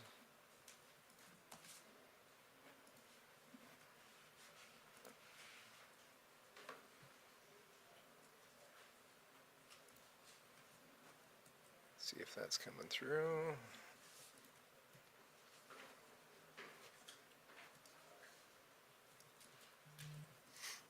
There we go. Great. So jumping right in. DEQ was established just over 50 years ago with a foundational mission to be a leader in protecting, maintaining, and restoring the quality of Oregon's land, air, and water resources. Last year, the agency completed a comprehensive and thoughtful process to develop a strategic plan that establishes a modernized mission, vision, and value statements to guide our work. Our newly stated mission is to advance environmental protection and justice for all communities and ecosystems in Oregon, now and for future generations. We envision a DEQ that is inclusive, working respectfully and engaging intentionally with communities for a safe, healthy environment. And our work is rooted in values that include transparency, accountability, and scientific integrity. DEQ's strategic plan identifies 5 priority goals to focus on for the next several years.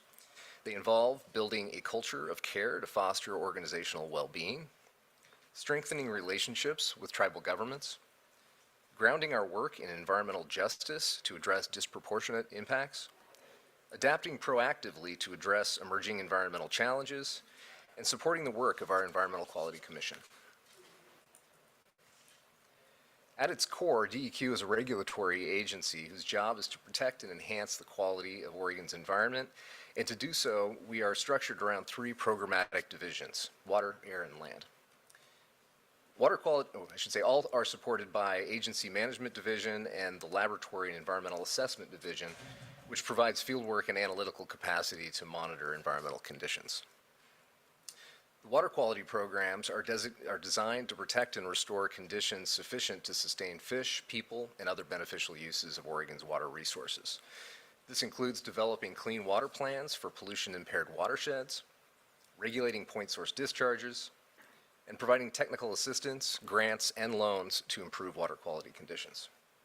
While much of this work is structured around the Federal Clean Water Act framework for protecting surface waters, the Water Quality Division also implements a variety of state-authorized programs, including some that are specifically tailored to protecting groundwater quality. The Air Division evaluates Oregon's air quality and regulates emissions from industrial and transportation sectors. This includes planning and permitting for delegated Federal Clean Air Act programs, as well as implementing a variety of other programs such as Cleaner Air Oregon, the Climate Protection Program, the Clean Fuels Program, and the Vehicle Inspection Program. The Land Quality Division includes a breadth of programs addressing processes and facilities that may release contamination to air, land, or water. These programs include environmental cleanup, brownfields, emergency response, materials management, hazardous waste, tanks, and seismic stability. Many of the core programs across the agency closely align with the environmental restoration and remediation goals identified in the Monsanto Settlement Agreement. But I'll highlight just 2 examples in greater detail before providing a broader list of potential funding opportunities. The DEQ cleanup program has a particularly strong nexus to environmental remediation objectives, addressing the release of hazardous substances and supporting work necessary for cleanup of contaminated sediments and water bodies. Program activities involve site investigation, risk assessment, and then remediation work to return contaminated properties to beneficial uses. The pictures on this slide demonstrate examples from 2 properties impacted by contamination being transformed into economic and community assets. The top example is from the Bradford Island Superfund cleanup site in the Columbia River, which includes investigating and removing PCB-laden capacitators. Similar ecological restoration efforts are also occurring in other areas such as the Columbia Slough and Scappoose Bay. The second row of photos shows a brownfield site cleanup and its redevelopment into the now vibrant Old Mill District in Bend. At this time, DEQ is working with polluters on cleanups at almost 500 sites throughout the state, from small blighted properties to complex industrial sites. However, we regularly hear from communities that there is much more work to be done than funds are available. Water quality monitoring and assessment activities have identified many water bodies across our state that are impaired and not meeting in-water standards for one or more pollutants. This may include bacteria, temperature, or factors related to excessive nutrient loading. Toxics are also a significant concern, including legacy contaminants such as PCBs, but also emerging contaminants, including things such as PFAS and 6-PPD quinone. These chemicals can be harmful to both people and wildlife. For areas not meeting water quality standards, DEQ is responsible for developing and overseeing implementation of watershed-based plans to ensure that the impaired waters will be restored to support beneficial uses over time. Implementing clean water plans involves using permits to regulate discharges to water, as well as working with partners on other actions across agricultural, forest, urban, and rural residential lands to reduce or eliminate pollutants and improve environmental resilience. DEQ administers grant and loan programs to help Oregon communities protect water quality through a variety of projects such as wastewater treatment, stormwater management, drinking water source protection, and habitat restoration. But funding scarcity is often cited as a severe limiting factor for the pace and success of watershed restoration efforts. With this last slide, I'd like to briefly highlight a range of potential activities where DEQ efforts could be enhanced by the agency program fund. These include establishment of a community-led DEQ Brownfields Remediation Fund, enhancing pass-through grant and loan programs that support community clean water and watershed restoration needs, establishing area-wide or basin-scale projects monitoring and remediating for toxics, establishing comprehensive natural resource damage assessment processes, and supporting monitoring and implementation plans necessary to remediate contamination in groundwater quality management areas and areas of concern. This list is by no means exhaustive, but it is meant to demonstrate a variety of areas where the agency program fund could improve DEQ capacity to support environmental restoration. For many of these activities, the need and demand far exceeds available funds supported by limited federal funds, lottery funds, or general funds. In fact, some of these activities receive little or no state funding, and applicable sources of federal funding continues to decline, which then challenges and creates significant gaps in our ability to advance our key strategic plan elements involving environmental justice, community engagement, and tribal partnerships. Funding from the agency fund would not supplant efforts but supported by current but limited funding, but could instead provide critical supplemental funding to enhance and improve capacity. Lastly, I do want to note that much of DEQ's work tends to be distinct but closely interconnected with complementary roles and responsibilities by our sister agencies.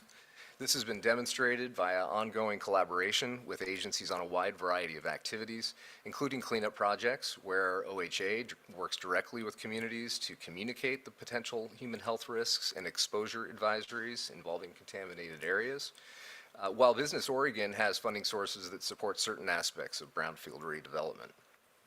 And also in projects in partnership with Department of Fish and Wildlife to identify fish and wildlife species at risk from toxics and other pollutants, and work with them and our other land management agencies to identify and implement the water quality and habitat restoration strategies of highest priority to support recovery of threatened populations.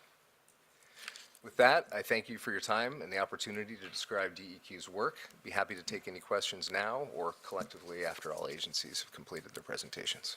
Thanks. Do we have any quick questions for Ryan?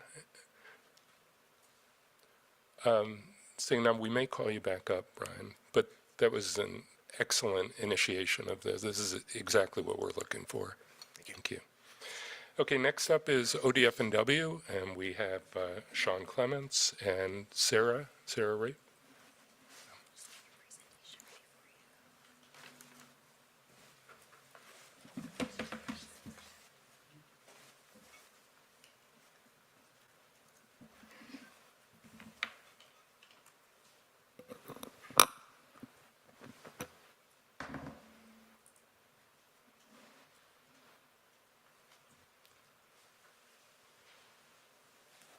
You may have to help me share chairs. I promised Nicole I'd be able to handle this.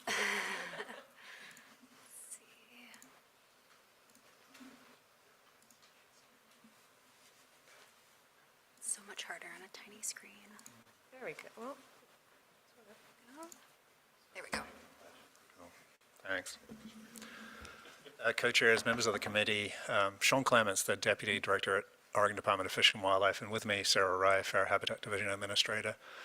Really appreciate the opportunity and the invite from the council to be here today, share some of the work we do and how it might relate to the fund that you're all overseeing. So Oregon Department of Fish and Wildlife, our mission, just to put it briefly, we care for all of Oregon's fish and wildlife, and we do it for all of our Oregonians, both current and future. And kind of wrapped up in that mission is the idea that if we take care of the animals, the fish and wildlife and their habitats, they will take care of us. Unfortunately, we're becoming increasingly challenged to meet that mission for a variety of factors, including the impact of contaminants. And in fact, we're really in the midst of a global biodiversity crisis. Globally, 1 in 4 species are at risk. This goes from birds to crustaceans, mammals to fish, reptiles to amphibians. It's across the board. And in Oregon, this pattern holds true as well. Common species that used to be common in Oregon are no longer common. For example, when was the last time you saw the western meadowlark, which is Oregon's state bird? Or when was the last time you saw a porcupine? These are all species that used to be common but are now not common. In Oregon, our primary tool for addressing this biodiversity crisis is Oregon's State Wildlife Action Plan. We just updated this plan last year, and in that update, we assessed over 600 species, and we found that over half of them were in urgent need of conservation. And for another 100 plus, we just didn't have enough information to even assess their status. So when you think about the trends globally, Oregon is definitely we've got a lot of issues here. The plan itself lays out a roadmap for recovery of these species. It outlines the key conservation issues, which we'll get to in a second. It also discusses the key habitats, the habitats that these species need to thrive. And then it has a toolbox that ODFW and our partners use across the state to provide uplift for these species. So these key conservation issues, I mentioned earlier that there is a number of factors that are causing declines of these populations. These are the key conservation issues, and you'll note 2 of them here that directly relate to the council's work: pollution and water quality. And there's a reason that those are there. It's because we know that there are contaminants throughout Oregon, PCBs, 6-PPD, some of these fire retardants, et cetera. They're ubiquitous in the environment, and we know from research that they impact all of our species. And where we have good data, we've been able to show that over half of our 300 at-risk species have been impacted either through population declines, through impacts on reproduction or health. And when we think back to the discussions that were going on at the time of the settlement, it was really we were able to build this case that there are these impacts out there that provided this compelling story for the litigation. I just want to highlight one of what you might see in terms of an impact. So I imagine a lot of you are familiar with 6-PPDQ. This became infamous in Washington when our counterparts were seeing large die-offs of coho salmon as they returned in the falls and after the first rain. Through research, they were able to isolate this compound from the water and trace it back to the tires. And it turns out that just a few drops of this in an Olympic-sized swimming pool will cause acute mortality of coho salmon. They're very susceptible to it. And so in Oregon, while we're waiting for manufacturers to find an alternative to this compound, we've taken the approach of using science to identify where the high vulnerability areas might be for coho salmon and other species.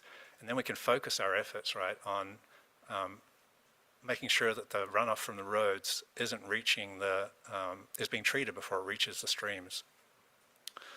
And this is a particularly concrete example where the endpoint is death. It's very visible. But more often than not, we find that these contaminants have sublethal effects. We know from research, for example, that coho and chinook on the coast accumulate PCBs, and that those PCBs have impacts on gamete viability, so that fertilization success declines. We know it also impacts the immune system, so that these species are more vulnerable to disease and more likely to die. And because of these sublethal impacts and the fact that these are so ubiquitous in the environment, how do you go about addressing that? It's just not practical to remove them from all these environments. So the way we've done it in Oregon is really focus on increasing the productivity of these populations so that they can sustain these hits. We do that by restoring habitat and connectivity. It's not rocket science, we've been doing it for a long time. And evidence that it works, really, going back to Coast Coho, is this most recent 5-year review from NOAA, where they found that through the work Oregon's been doing over the last 20 years under the Oregon Plan, the freshwater habitat now is at a point where it can likely sustain self-sustaining populations of coho. So they're acknowledging that this works. And I think this right here on the slide is why you see the concept of environmental restoration as a need for mitigating the impacts of contaminants in the settlement. It's because these are exactly the discussions we were having at the time about and able to build a case for the state that said, hey, these contaminants are having impacts, we have a plan, it's just that we don't have the financial resources to do it at the pace and scale that needs to happen. And so Sarah's going to dive a little bit more into like how ODFW approaches this and how it links into the work that you're all doing. Thank you, Sean. Can you all hear me okay? All right, great. Co-chairs and council, thank you again. I'm Sarah Reif. I'm the Habitat Division Administrator at ODFW. And yeah, transitioning to a little bit of hope from Sean's doom and gloom. But the good news is that Oregon is really good at conservation. We have a pretty well-proven recipe for success, for conservation success, and it involves being proactive and collaborative and adaptive. And moreover, we're a science-based agency. Science tells us where the most important issues are, where the species needs are, and it guides our conservation and management decisions. So we're really grounded in that framework. And we also approach our conservation work following kind of a no plan do framework. And when you see proposals from ODFW for the agency program fund, you're going to see us organize ourselves in this framework in a way that prioritizes conservation action on the ground. That's the ultimate outcome. In terms of the no, we will be able to leverage a lot of information from our State Wildlife Action Plan, as Sean mentioned, which was built with significant engagement from partners, sister agencies, stakeholders in the public, as well as our conservation and recovery plans for species. We'll also, the Monsanto funds will provide ODFW with a great opportunity to fill some of the information gaps that we've identified, particularly around the impacts of toxins on fish and wildlife and habitats. And that information will guide our work, but will also be available to other agencies and partners and to the council. In terms of the plan part of the equation, we leverage that information and science that we gather into action on the ground. So we collaborate with partners, our sister agencies, the tribes, and the landowners to identify those most important places on the landscape where we can have the greatest bang for the buck and where we can do that work together. And we are really striving to scale that work up to the landscape scale wherever we can. We try to prioritize projects that meet multiple objectives for multiple interests. And the agency program fund, we think, would really allow us to expand these efforts and hopefully better scale the solutions to the size of the problems.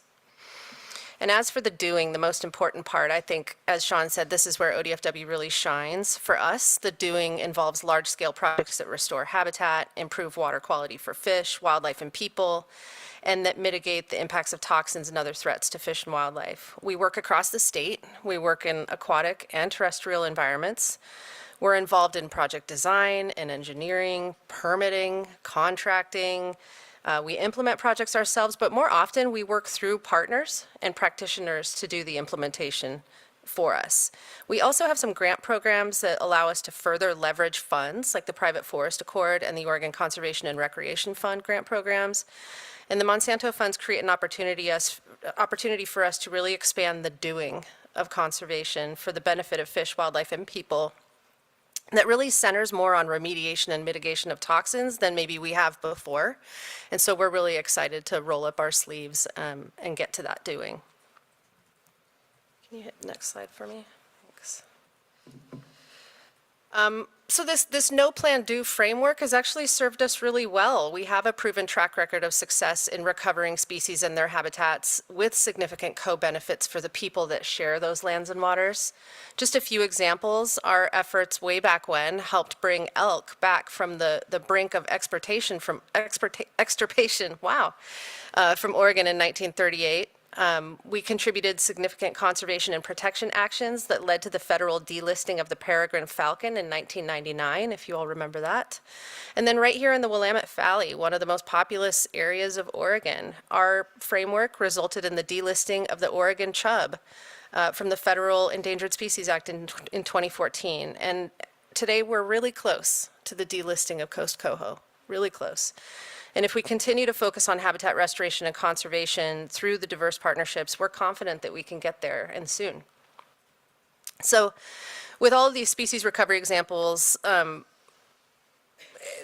focusing on restoration and remediation of land and water quality, it also conveys equal benefits to people and communities who also depend on those lands and waters. As Sean said at the beginning, even if a project is centered on the needs of fish, wildlife, and their habitat, what you also gain is things like clean air and clean water, protection from fire, protection from flood. So we're really operating at that intersection of those co-benefits.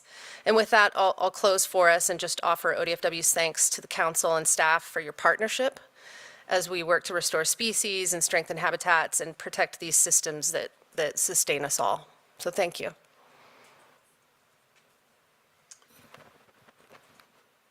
Any questions, comments, colleagues? Okay, thank you. Thank you very much. Thanks. And again, please don't go away. Okay, and now the Oregon Health Authority, Gabriella Goldfarb.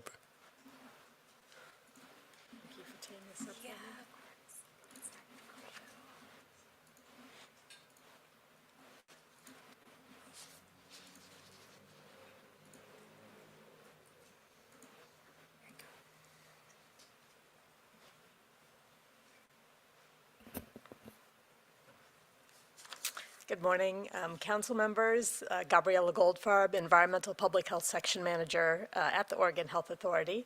Really happy to be here and to see so many well-appreciated colleagues, longtime colleagues and friends. The downside for me going last is that you're going to hear me speak very quickly. So just a warning. And let me get, there we go.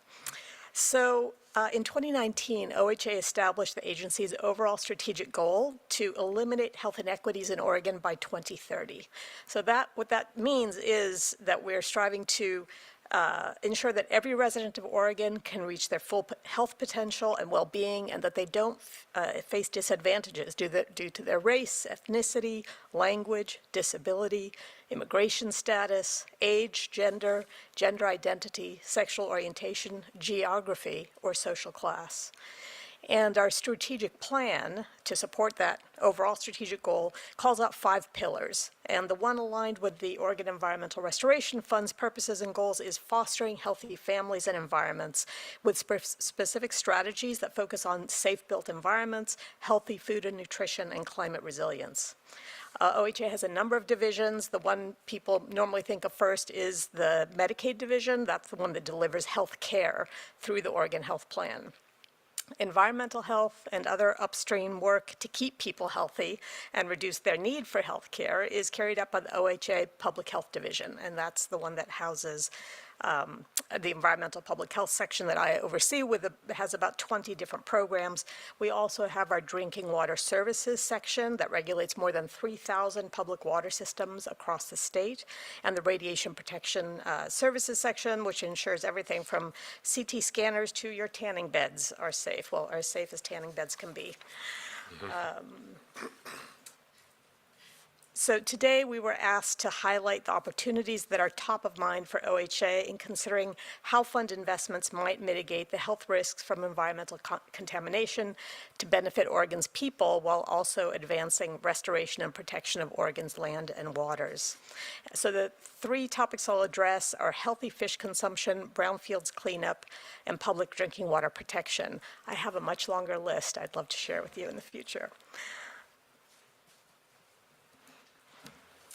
It's appropriate to start with healthy fish consumption since OHA's health advisories, fish consumption health advisories, provided in a deposition by our senior public health toxicologist, Dr. David Farrer, during the Monsanto proceedings, provided in part the basis for the Monsanto settlement, documenting the real health risks to recreational and especially subsistence fishers in the state's fresh waters. PCBs and mercuries are the two most common and most concerning contaminants in our advisories, with impacts to brain, reproductive and immune system, cancer risks, and more. We're most concerned with impacts to pregnancy, developing fetuses, nursing babies and children, and people for whom resident species fished in freshwater may constitute larger part of the protein that they feed their families, and that, of course, includes tribal community members. OHA, as you heard reference, has long partnered with the environmental and natural resource agencies carrying out environmental cleanup investigations that evaluate fish tissue contaminants and who share their data about the level of contaminants. That allows OHA to calculate safe levels of consumption for different populations depending on their sensitivity. I'll say that we have advisories for which that number is 0, and those are the PCB-related ones. We issue advisories disseminated through press releases and posted to our website. So as much as we appreciate the data we get from our sister agencies, we are left with certain gaps. The locations and species collected for site cleanup may not entirely align with where people are fishing and what they catch and consume. So the opportunity here is to expand OHA's fish consumption advisory program in 3 ways. By collecting fish in different and more locations across the state that better match people consuming the fish, by having resources to install permanent public health information on site instead of more ephemeral press releases and web pages, and by partnering with local community-based organizations and local county public health authorities to design and implement these programs and engage the people they serve. So you've already heard from DEQ about the potential and promise of the fund to clean up contaminated sites. I'll underscore the concern about the fact that certain communities are inequitably burdened by this pollution and less resourced to have the capacity to advocate for accountability and remediation. For a number of years, OHA had a combination of federal grant funds from the CDC and funding from DEQ and Business Oregon to partner with them in brownfields restoration work when those state agencies had funding available. After CDC ended their funding, we had to shutter the program at OHA. That meant mothballing, for example, a project that documented 500 abandoned wood product mill sites across rural Oregon as the Hope For Foundation for future cleanup programs. OHA would like to restore a brownfields program in our agency. As in the past, we would be able to support community and our sister agencies, complementing the site characterization and other actions DEQ takes, which lay the groundwork for cleanup, and the operational financing from OBDD. We served and wish to serve again as the bridge to community members and local public health, providing toxicology information about health risk concerns associated with projects, and delivering technical assistance to community groups to apply for federal and state funding. The third area we wish to recommend to the Council is safeguarding watersheds that serve as the source of drinking water for public water systems across the state. This is an effective strategy to keep bacteria, viruses, parasites, hazardous chemicals, and sediments that carry all those things out of drinking water and protect communities from having to install expensive treatment. Now, the odd thing is we are not actually suggesting that funding come to OHA for this work. We want to flag this as an opportunity to sustain an important program the legislature stood up in 2023, initially directing OHA with House Bill 2010 to help communities purchase easements or outright acquisitions to protect their drinking water catchments. We quickly explained that OHA could provide technical assistance to such a program because we, in partnership with DEQ, already perform assessments for public water systems to identify risks to their drinking water. However, we said we are not the ones with the expertise to make land acquisitions, and so we pointed to OWEB. So today we want to flag that Oregon has a collaborative program with all the technical, policy, and organizational infrastructure needed to support communities in this way, but it is a program that will sunset a year from this June. I'll also add the obvious that this program offers a triple bottom line, not only protecting people's health and community assets, but also protecting habitat and water quality. And I will stop there and be happy to answer any questions. Okay. Any questions, colleagues? I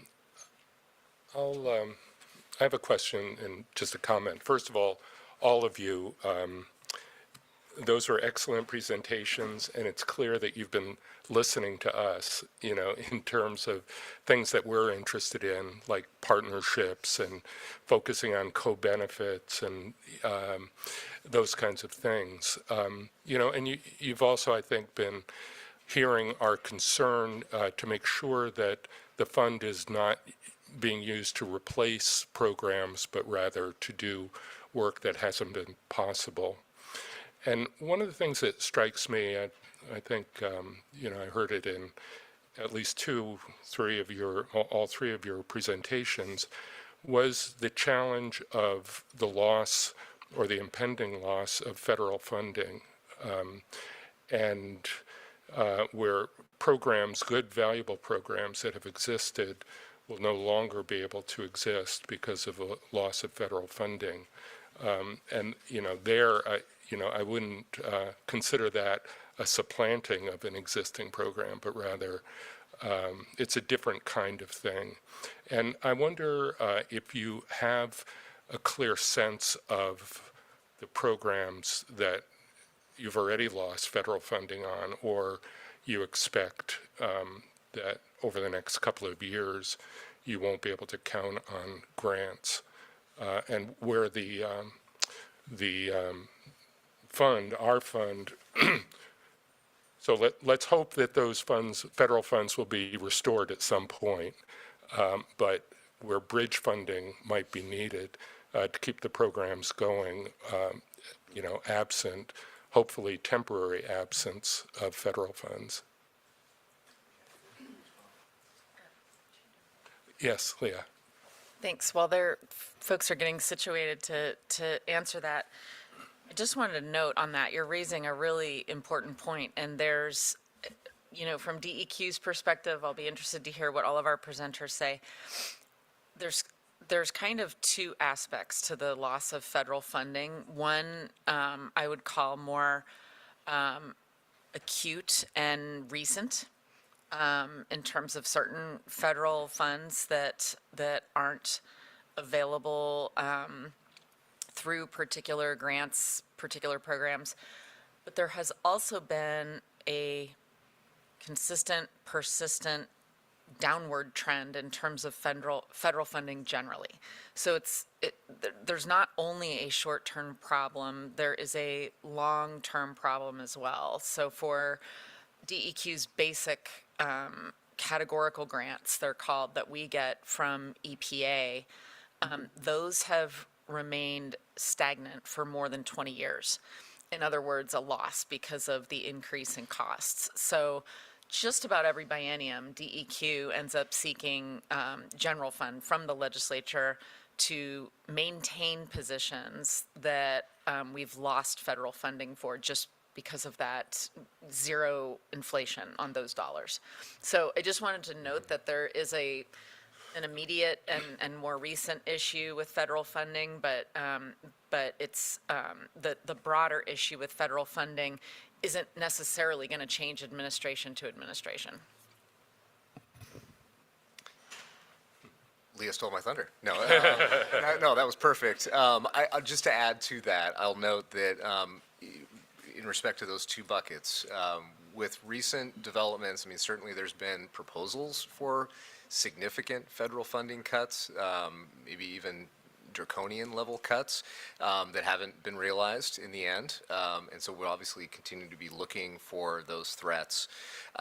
There is a tranche or a variety of programs that are facing sunset, things that were stood up with bipartisan infrastructure law funding as an example, that we certainly do not expect to be renewed.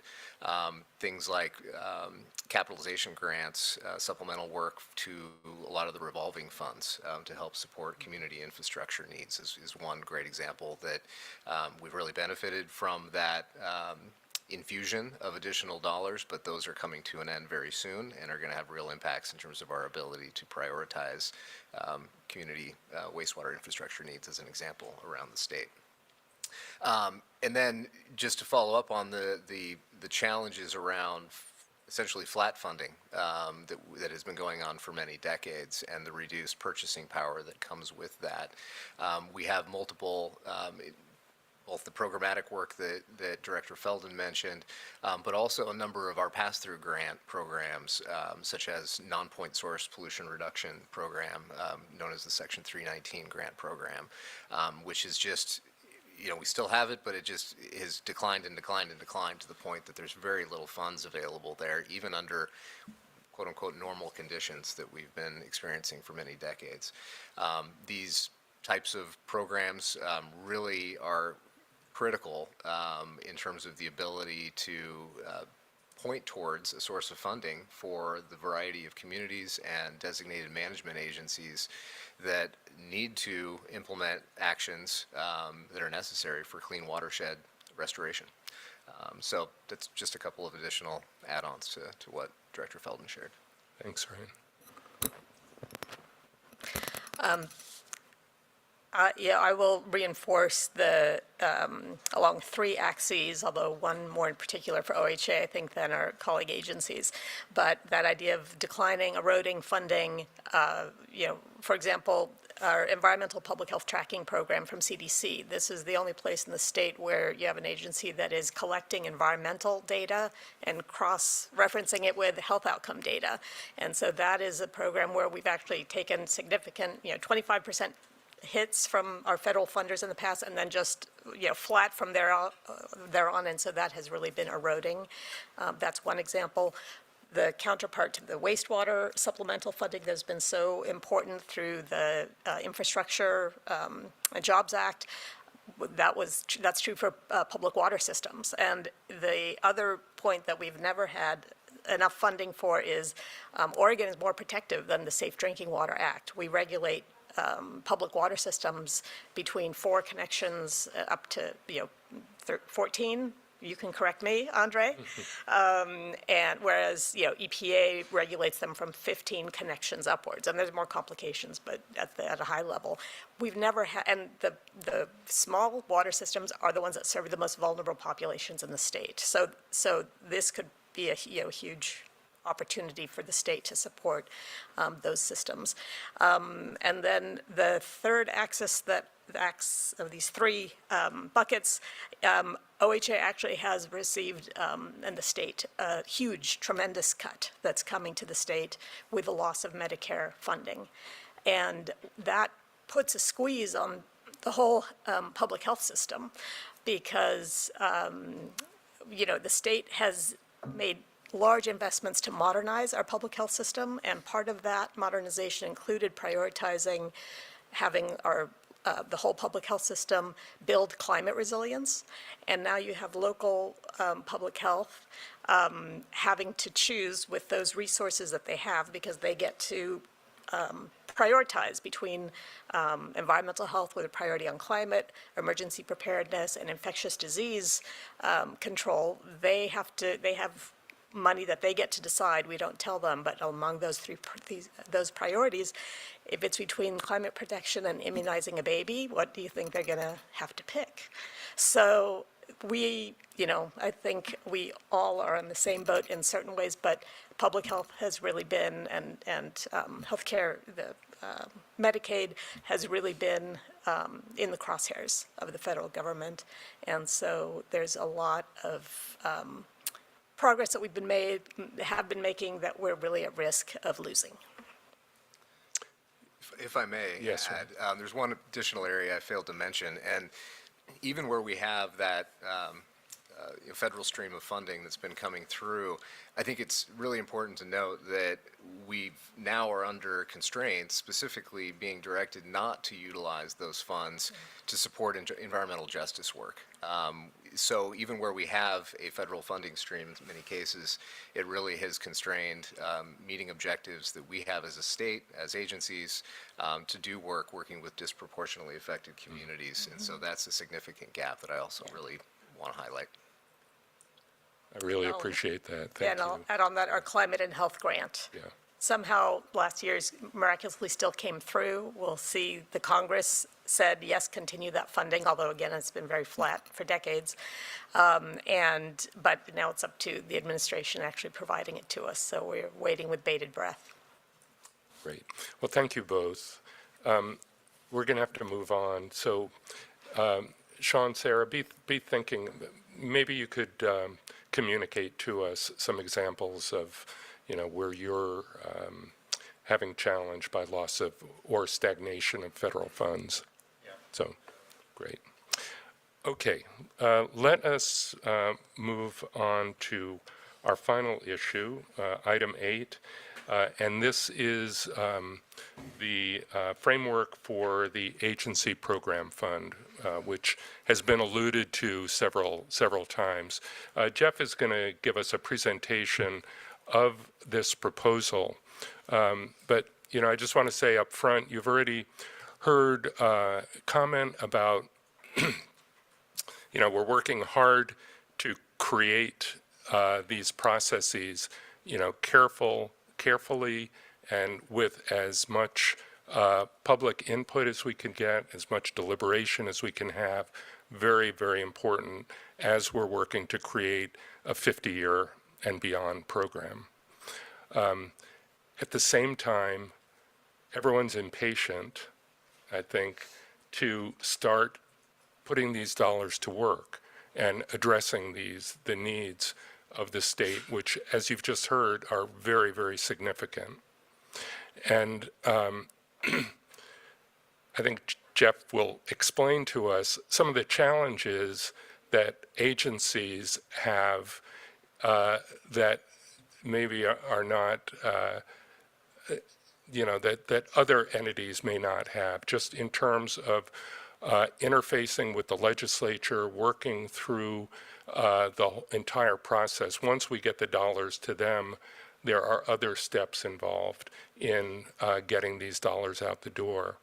And so is there a way that we can get these dollars out the door and working as soon as possible, simultaneous to our working on our rules, our long-term plans, our, really creating a program for the next century. So, Jeff, that's your lead in. Throw it at us. With about 10 minutes. Okay. I've been in the land board room for a number of meetings, and sometimes the volume is set so it feels like the person online is shouting at you. So I want to do a mic check before I start droning on here. You could actually be a little louder, Jeff. Okay, a little louder. All right. So I'm going to assume everybody's had a chance to take a look at the memo we sent out, and I know it was posted on the website as well, so it's been available to the public. I won't go through it in detail, and Nicole, if you would just hit the next slide. I'll focus more on the calendaring, but before I do that, what we've proposed is a one-time process to get a portfolio of requests from agencies for up to $30 million. 15 has already been allocated. The other 15 would be contingent upon an allocation coming through the Treasurer's Office and the Council later this year. It is it is our intention to to work with the agencies and coordinate carefully on a one-time request for the council to allocate money from this agency fund in some amount up to that 30. I will say I won't we're really not going to artificially inflate the number of requests to meet the 30. If it is less, it's less. If it's 15, it's 15.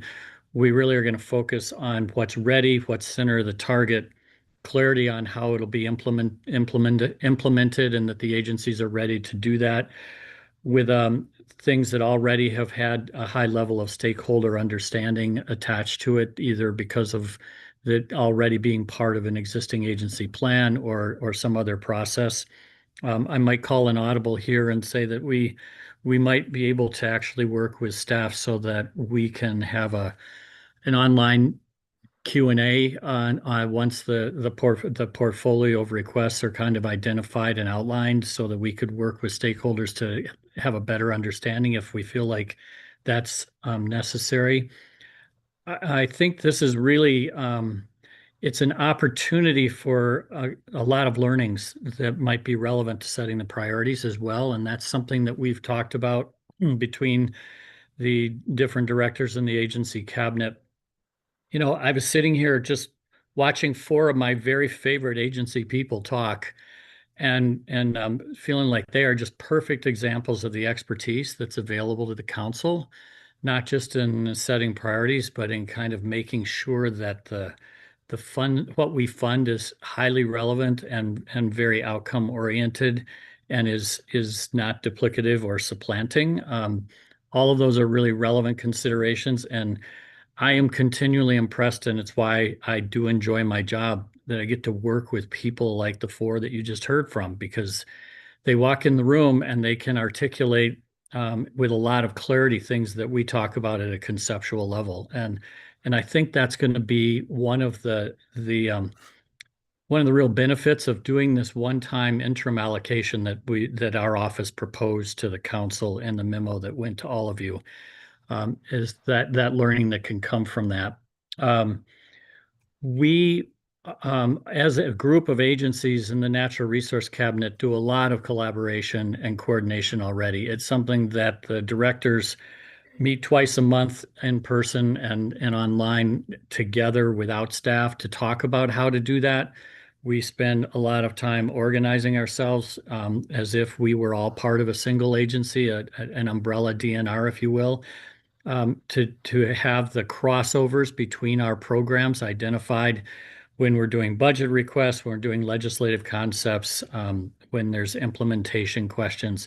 So this is something that happens a bit below the surface to the public, I think, but it makes it so that we are really well situated as a group of natural resource agencies to look at the Attorney General guidance and the statute, talk about what has already teed up in agency plans that have outcomes that are focused on the kinds of things that this council was created to fund, and that the Monsanto money was awarded with the intention of making substantial progress on, and coming together with a package of proposals for the council to consider for this first time allocation in some amount that is up to that $30 million.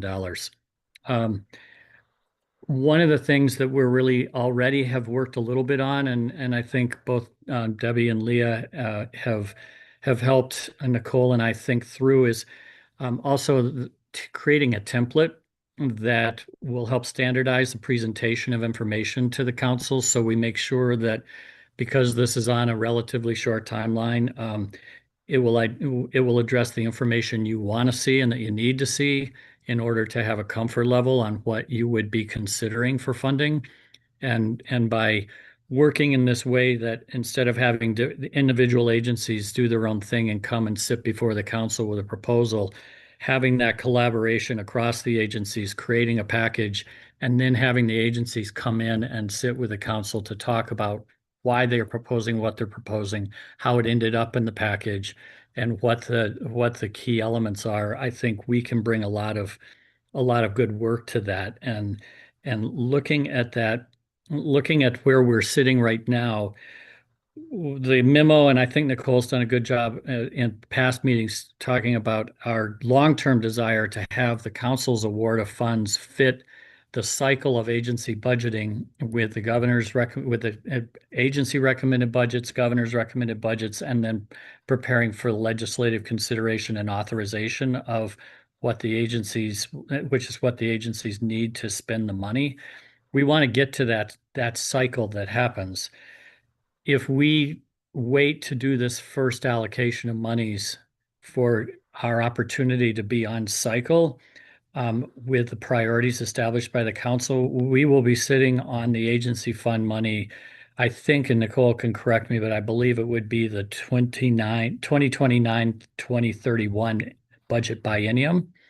And so part of what this proposal is intending to do is to kind of do a one-time off-cycle allocation of dollars that we can plug in using the mechanisms that are available to us to have the agencies get the authorization to start spending money by the end of this year, and then fold that, whatever they don't spend by the end of the biennium, fold that into the governor's recommended budget for the next budget biennium. So it could be seamlessly starting to implement from this year through the next couple of years while the council finishes up your work.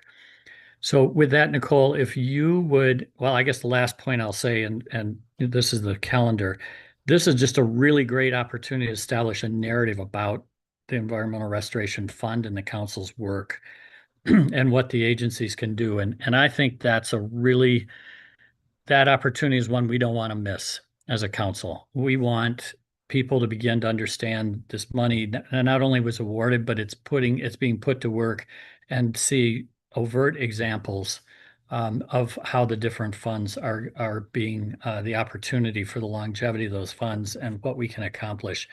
And so I have a lot of interest in having the council have this package of narrative to talk about the Environmental Restoration Council and the Environmental Restoration Fund as we go into the 2027 session and socialize the importance of it. And I think what we're proposing as a group of agencies could help us do that.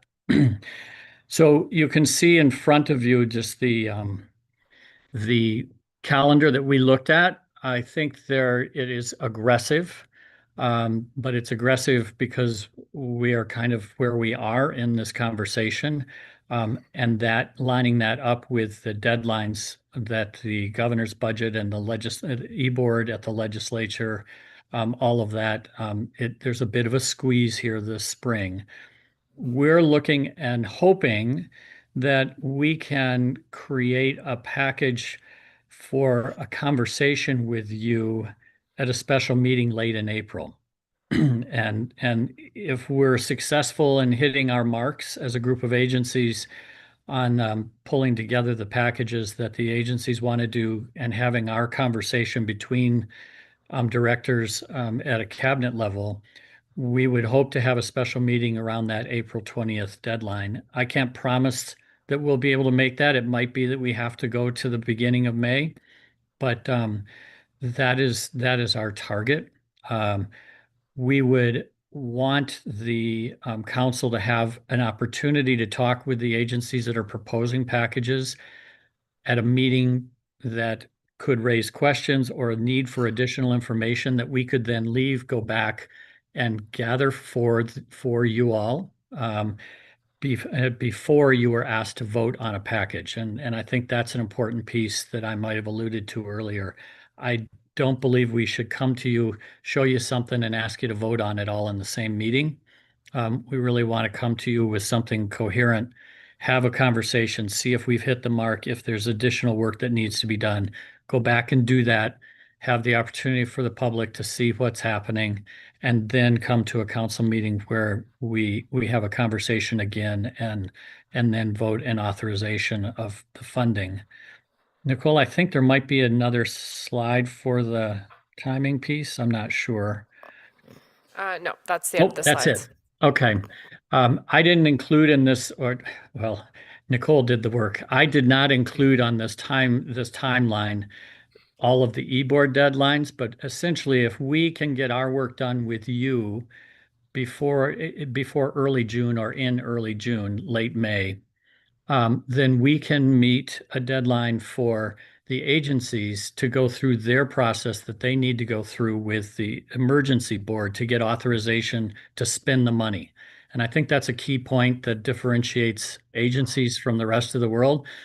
If an agency gets a grant from the federal government or this council or a foundation, anything other than what the legislature has authorized them to spend in a regular session, they have to appear at a legislative days committee meeting, do a presentation, and ask permission to accept the money and to be able to spend the money. And if there's a position associated with that dollar, then they have to get authorization to do the hire for that position. September is our e-board that we're targeting, and that's what we would have to hit if the money were to be available to the agencies to begin to spend this year. That would be our last opportunity to get the necessary authorizations. So if we work backwards from that September emergency board meeting, you can see what's kind of driving this deadline that we're working against. And that also matches then with the ability of the agencies to prepare the necessary documentation they'll need to prepare for any money that they would be spending that the council might authorize, but they would be spending in the next budget biennium, which starts in July of 2027. So they go to the board to get authorization for what they'll spend before next July, 27. And then they would go through the governor's recommended budget process to get authorization to expend monies that the council might give them this spring, but that would be for carrying on into the next couple of years beyond this year. So that's the short of it. I'm happy to talk to you about any questions you've got. There'll be more time for that at the next meeting as well, but we're working hard with staff, and the agency directors already have been put on notice that this might come at them starting tomorrow and are already thinking some about this. And I'm comfortable that we can pull together a really good package for the council to consider. Jeff, thank you very much for really an excellent presentation. Very helpful for me. And, just to reiterate, we're not talking about a precedent-setting kind of process, right? This is, an interim kind of process just for this time, but we will most likely learn a lot from it, I think, and I look forward to that.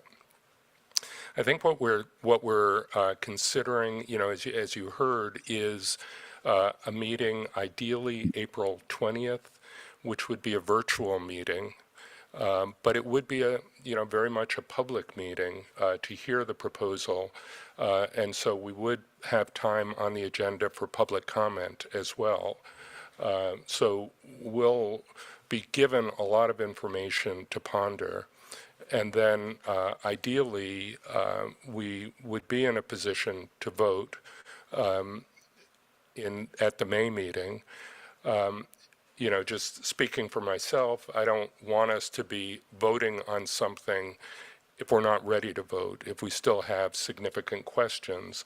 And so I think we could schedule a June meeting then for a vote, which would just give us more time.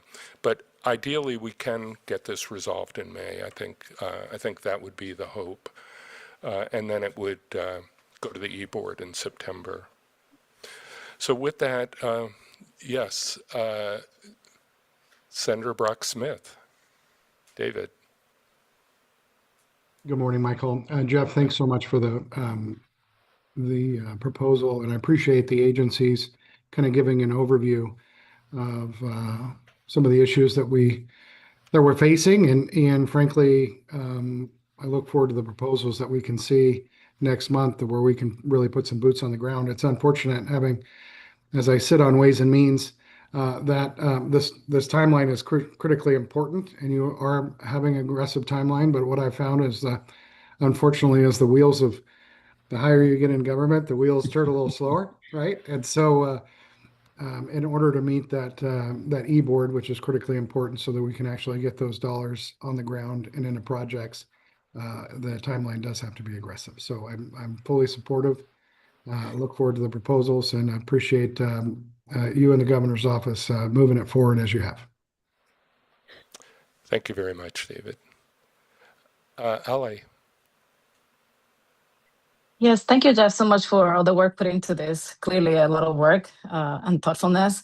I have questions that we don't have time for today, so I'm looking forward to the next meeting about this. But one thing that I'm thinking about, and I was thinking as I saw the memo, is the optics. How does it look like for people who may feel that we are prioritizing agencies over communities at large? And I'm only talking about optics because of the storytelling you're sharing as a potential opportunity here. Are we engaging the EAJC? Are we engaging other people who will receive funding from this fund? Are they okay? Do they feel like, oh yeah, we understand? Can we communicate? If we're gonna proceed with this, is there a way to communicate clearly and engage people around, do we have buy-in, from different sectors to do this, and that they understand why it may be different or not? And I'm concerned about how are we gonna explain criteria and what we're going to fund when we don't yet have concrete priorities. That's a quick version of what I have and what I'm thinking about and the questions I have. I look forward to talking more about this, but I think the optics, I would be concerned that the optics will get skewed, and then the story that you want to tell, or that we may want to tell as a council, may be distorted with other people who are stakeholders too. Thank you. Yeah, if I can, Yes, just a please. couple of thoughts on that. I agree with you. Our office and agencies meet with the EJC routinely, and I would expect that we would be very transparent with that group in particular, because of the charge and the relationship to the governor's office. I think that we have to show as a council that we're making progress on the community impact fund simultaneous with this. I think that's a critical piece of messaging to me.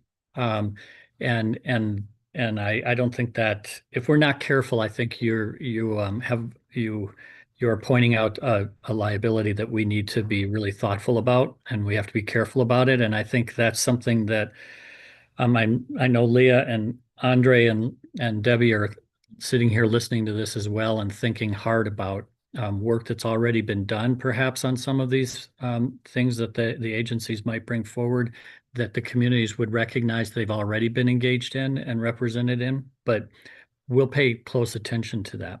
And again, I think from my perspective, what I think we need to focus on are some projects that are a dead center in that target of the eligibility criteria that Diane was discussing with the board earlier today, and not on the periphery of what might be eligible, but the council hasn't discussed. And that's something that I think as council members we should all really focus on with what comes back, and we surely will be as we talk about it with the agencies. Thank you. Yes, Cheyenne. I'll be very quick. Thank you, Jeff, for the presentation, and I agree with everything that's been said.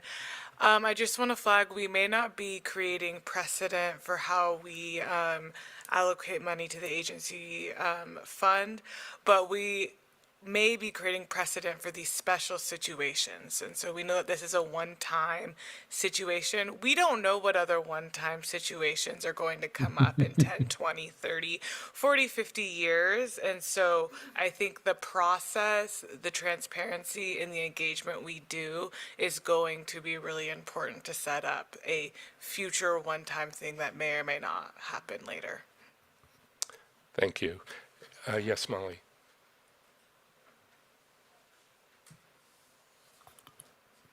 Yeah, so I can very much appreciate the desire to get this the money to work as quickly as possible. So I fully see that. I fully see clear connections to state agency projects, as mentioned earlier. I am a process person, though.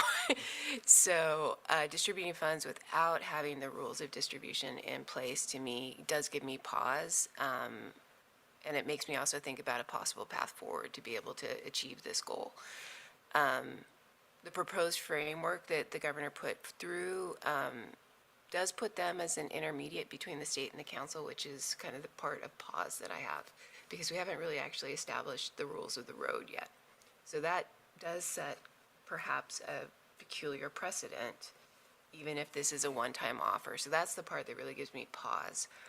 But as a path forward, is there a way that the staff and the council can really work together to fast track at least a pilot funding mechanism that has an A priority requirements that clearly articulate what can and can't be used for this funding, as Diana gave us some nice outlines today, but also, and this to me is even more important, the impact that that money would have.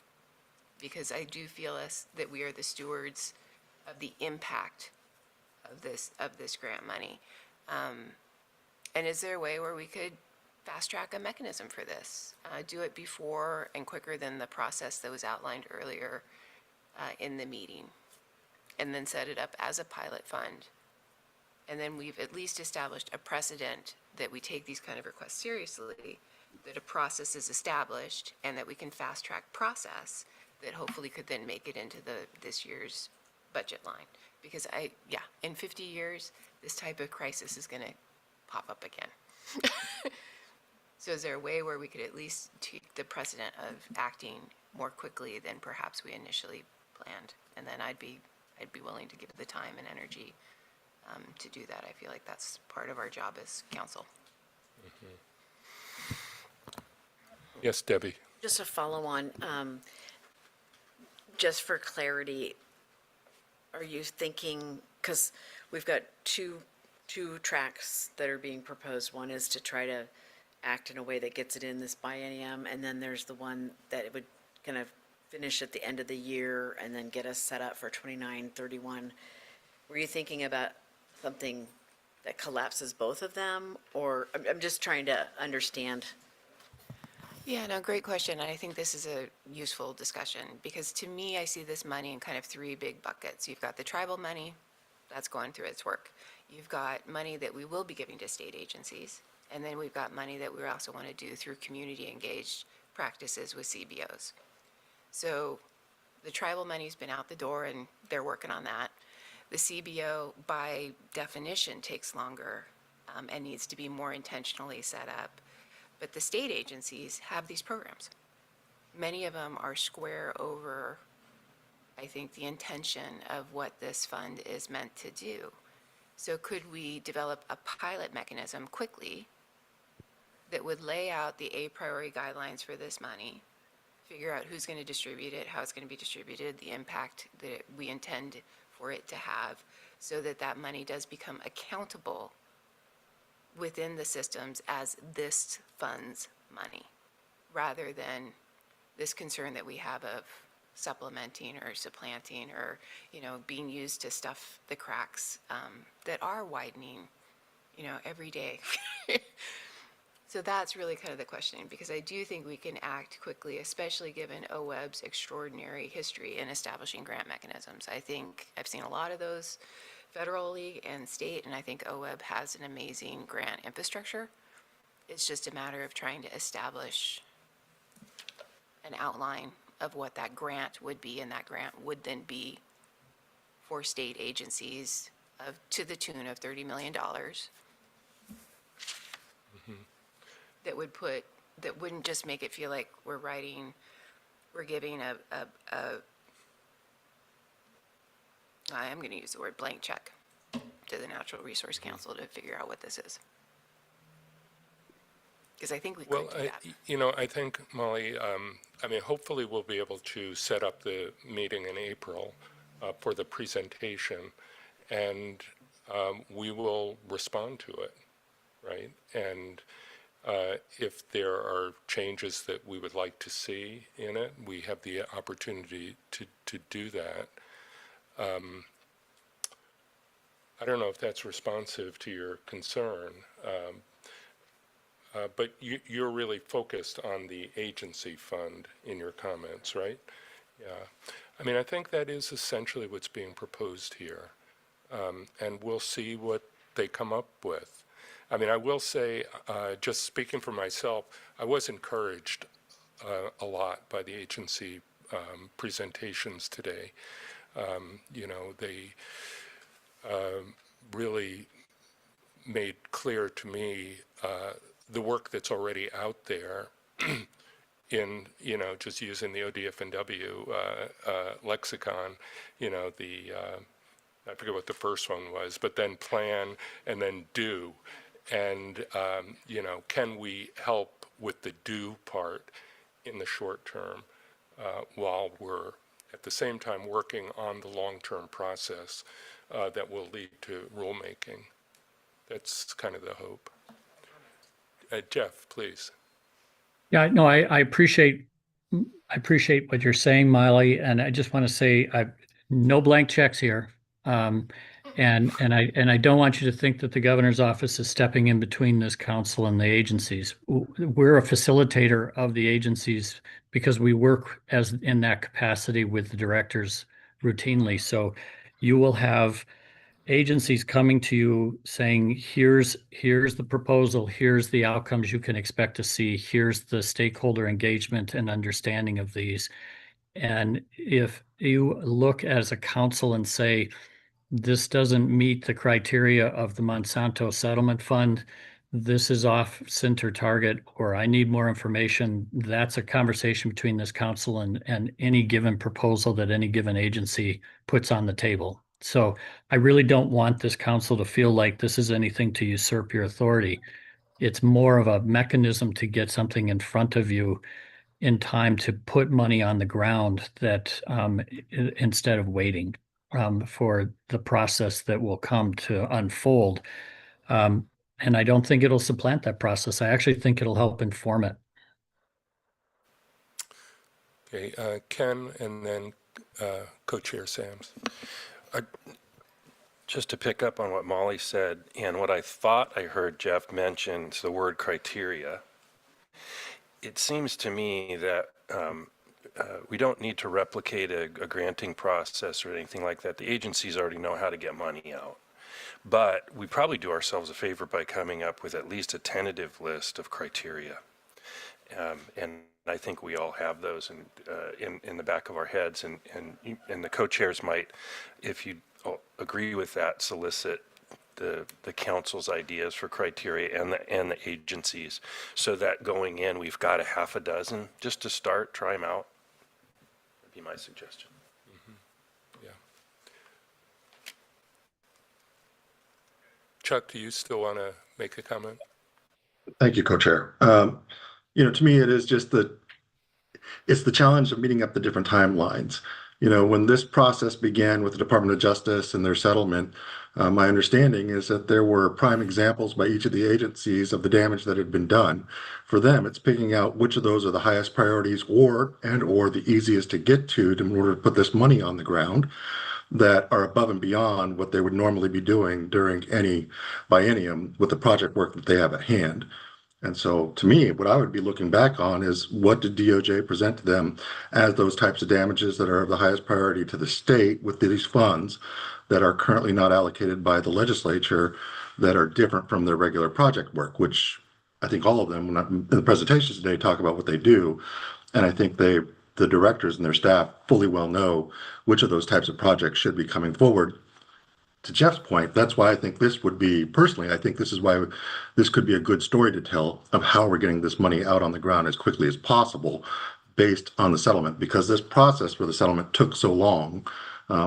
Oregonians want to see how this money is being spent.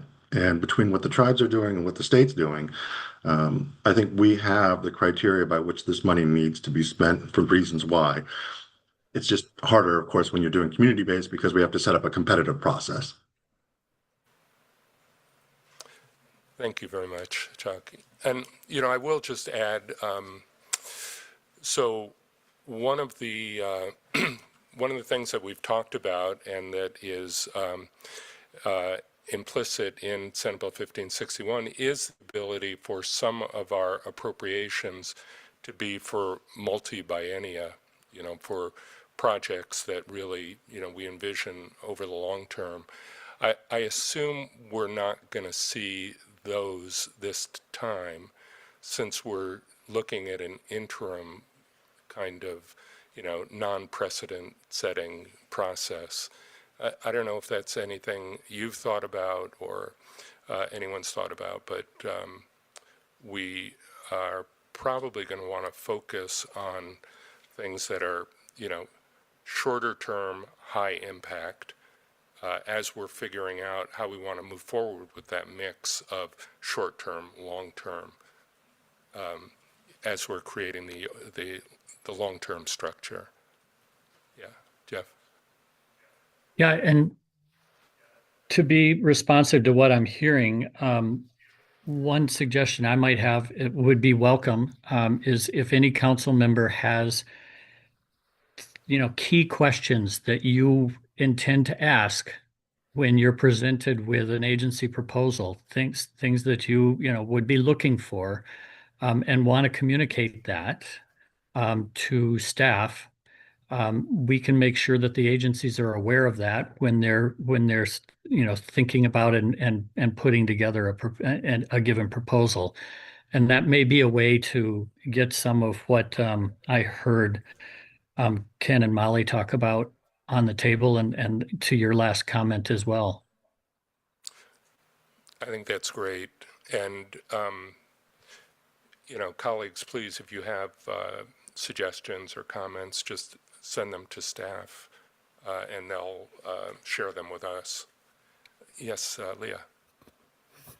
Thank you, Co-Chair Dembrow. I realize we're over time, so I'll try and keep it brief, but I just want to mention a couple things because, we've been talking about this with the governor's office and thinking about it. And so, I've been at DEQ for over 20 years now. I'm pretty steeped in agency processes and the way that things are supposed to go. So perhaps like Molly, it took me a little time to not consider, a proposal like this to be entirely heretical.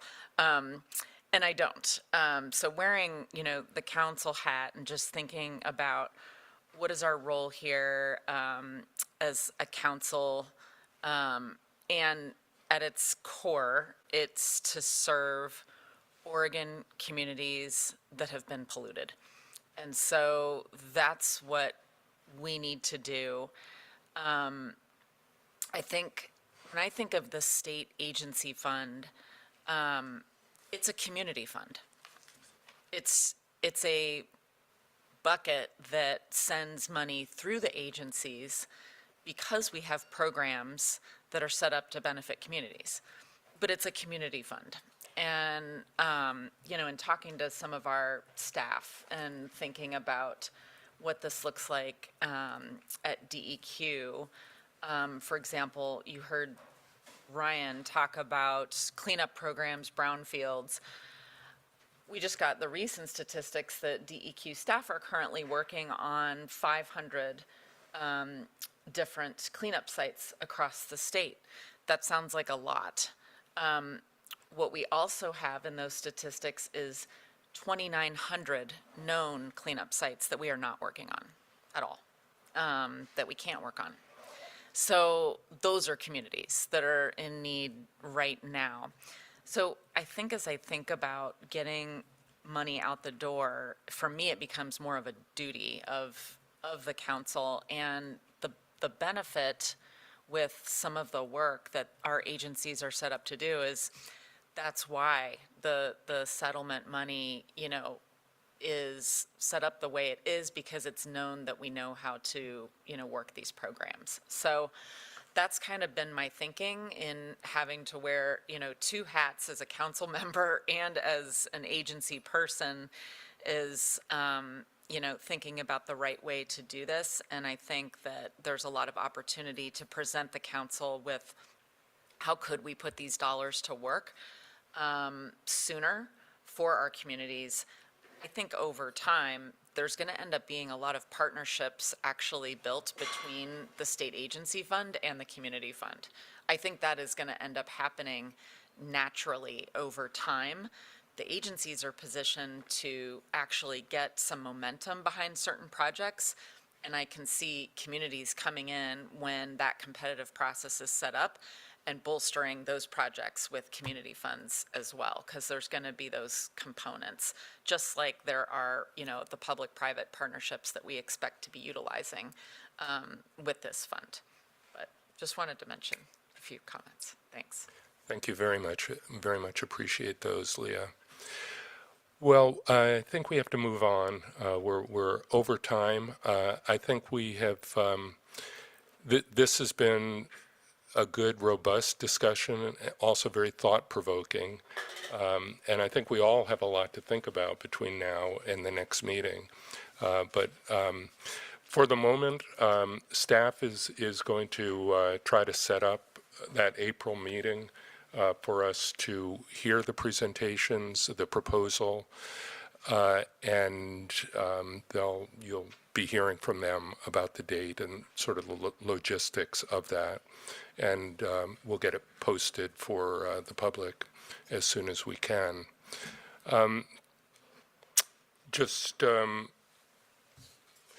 So just to wrap things up, let me just say that our next scheduled meeting is Wednesday, May 6th, 2026. That'll be in the afternoon at 1 p.m. Here in this room again. If you can be here in person, that would be great.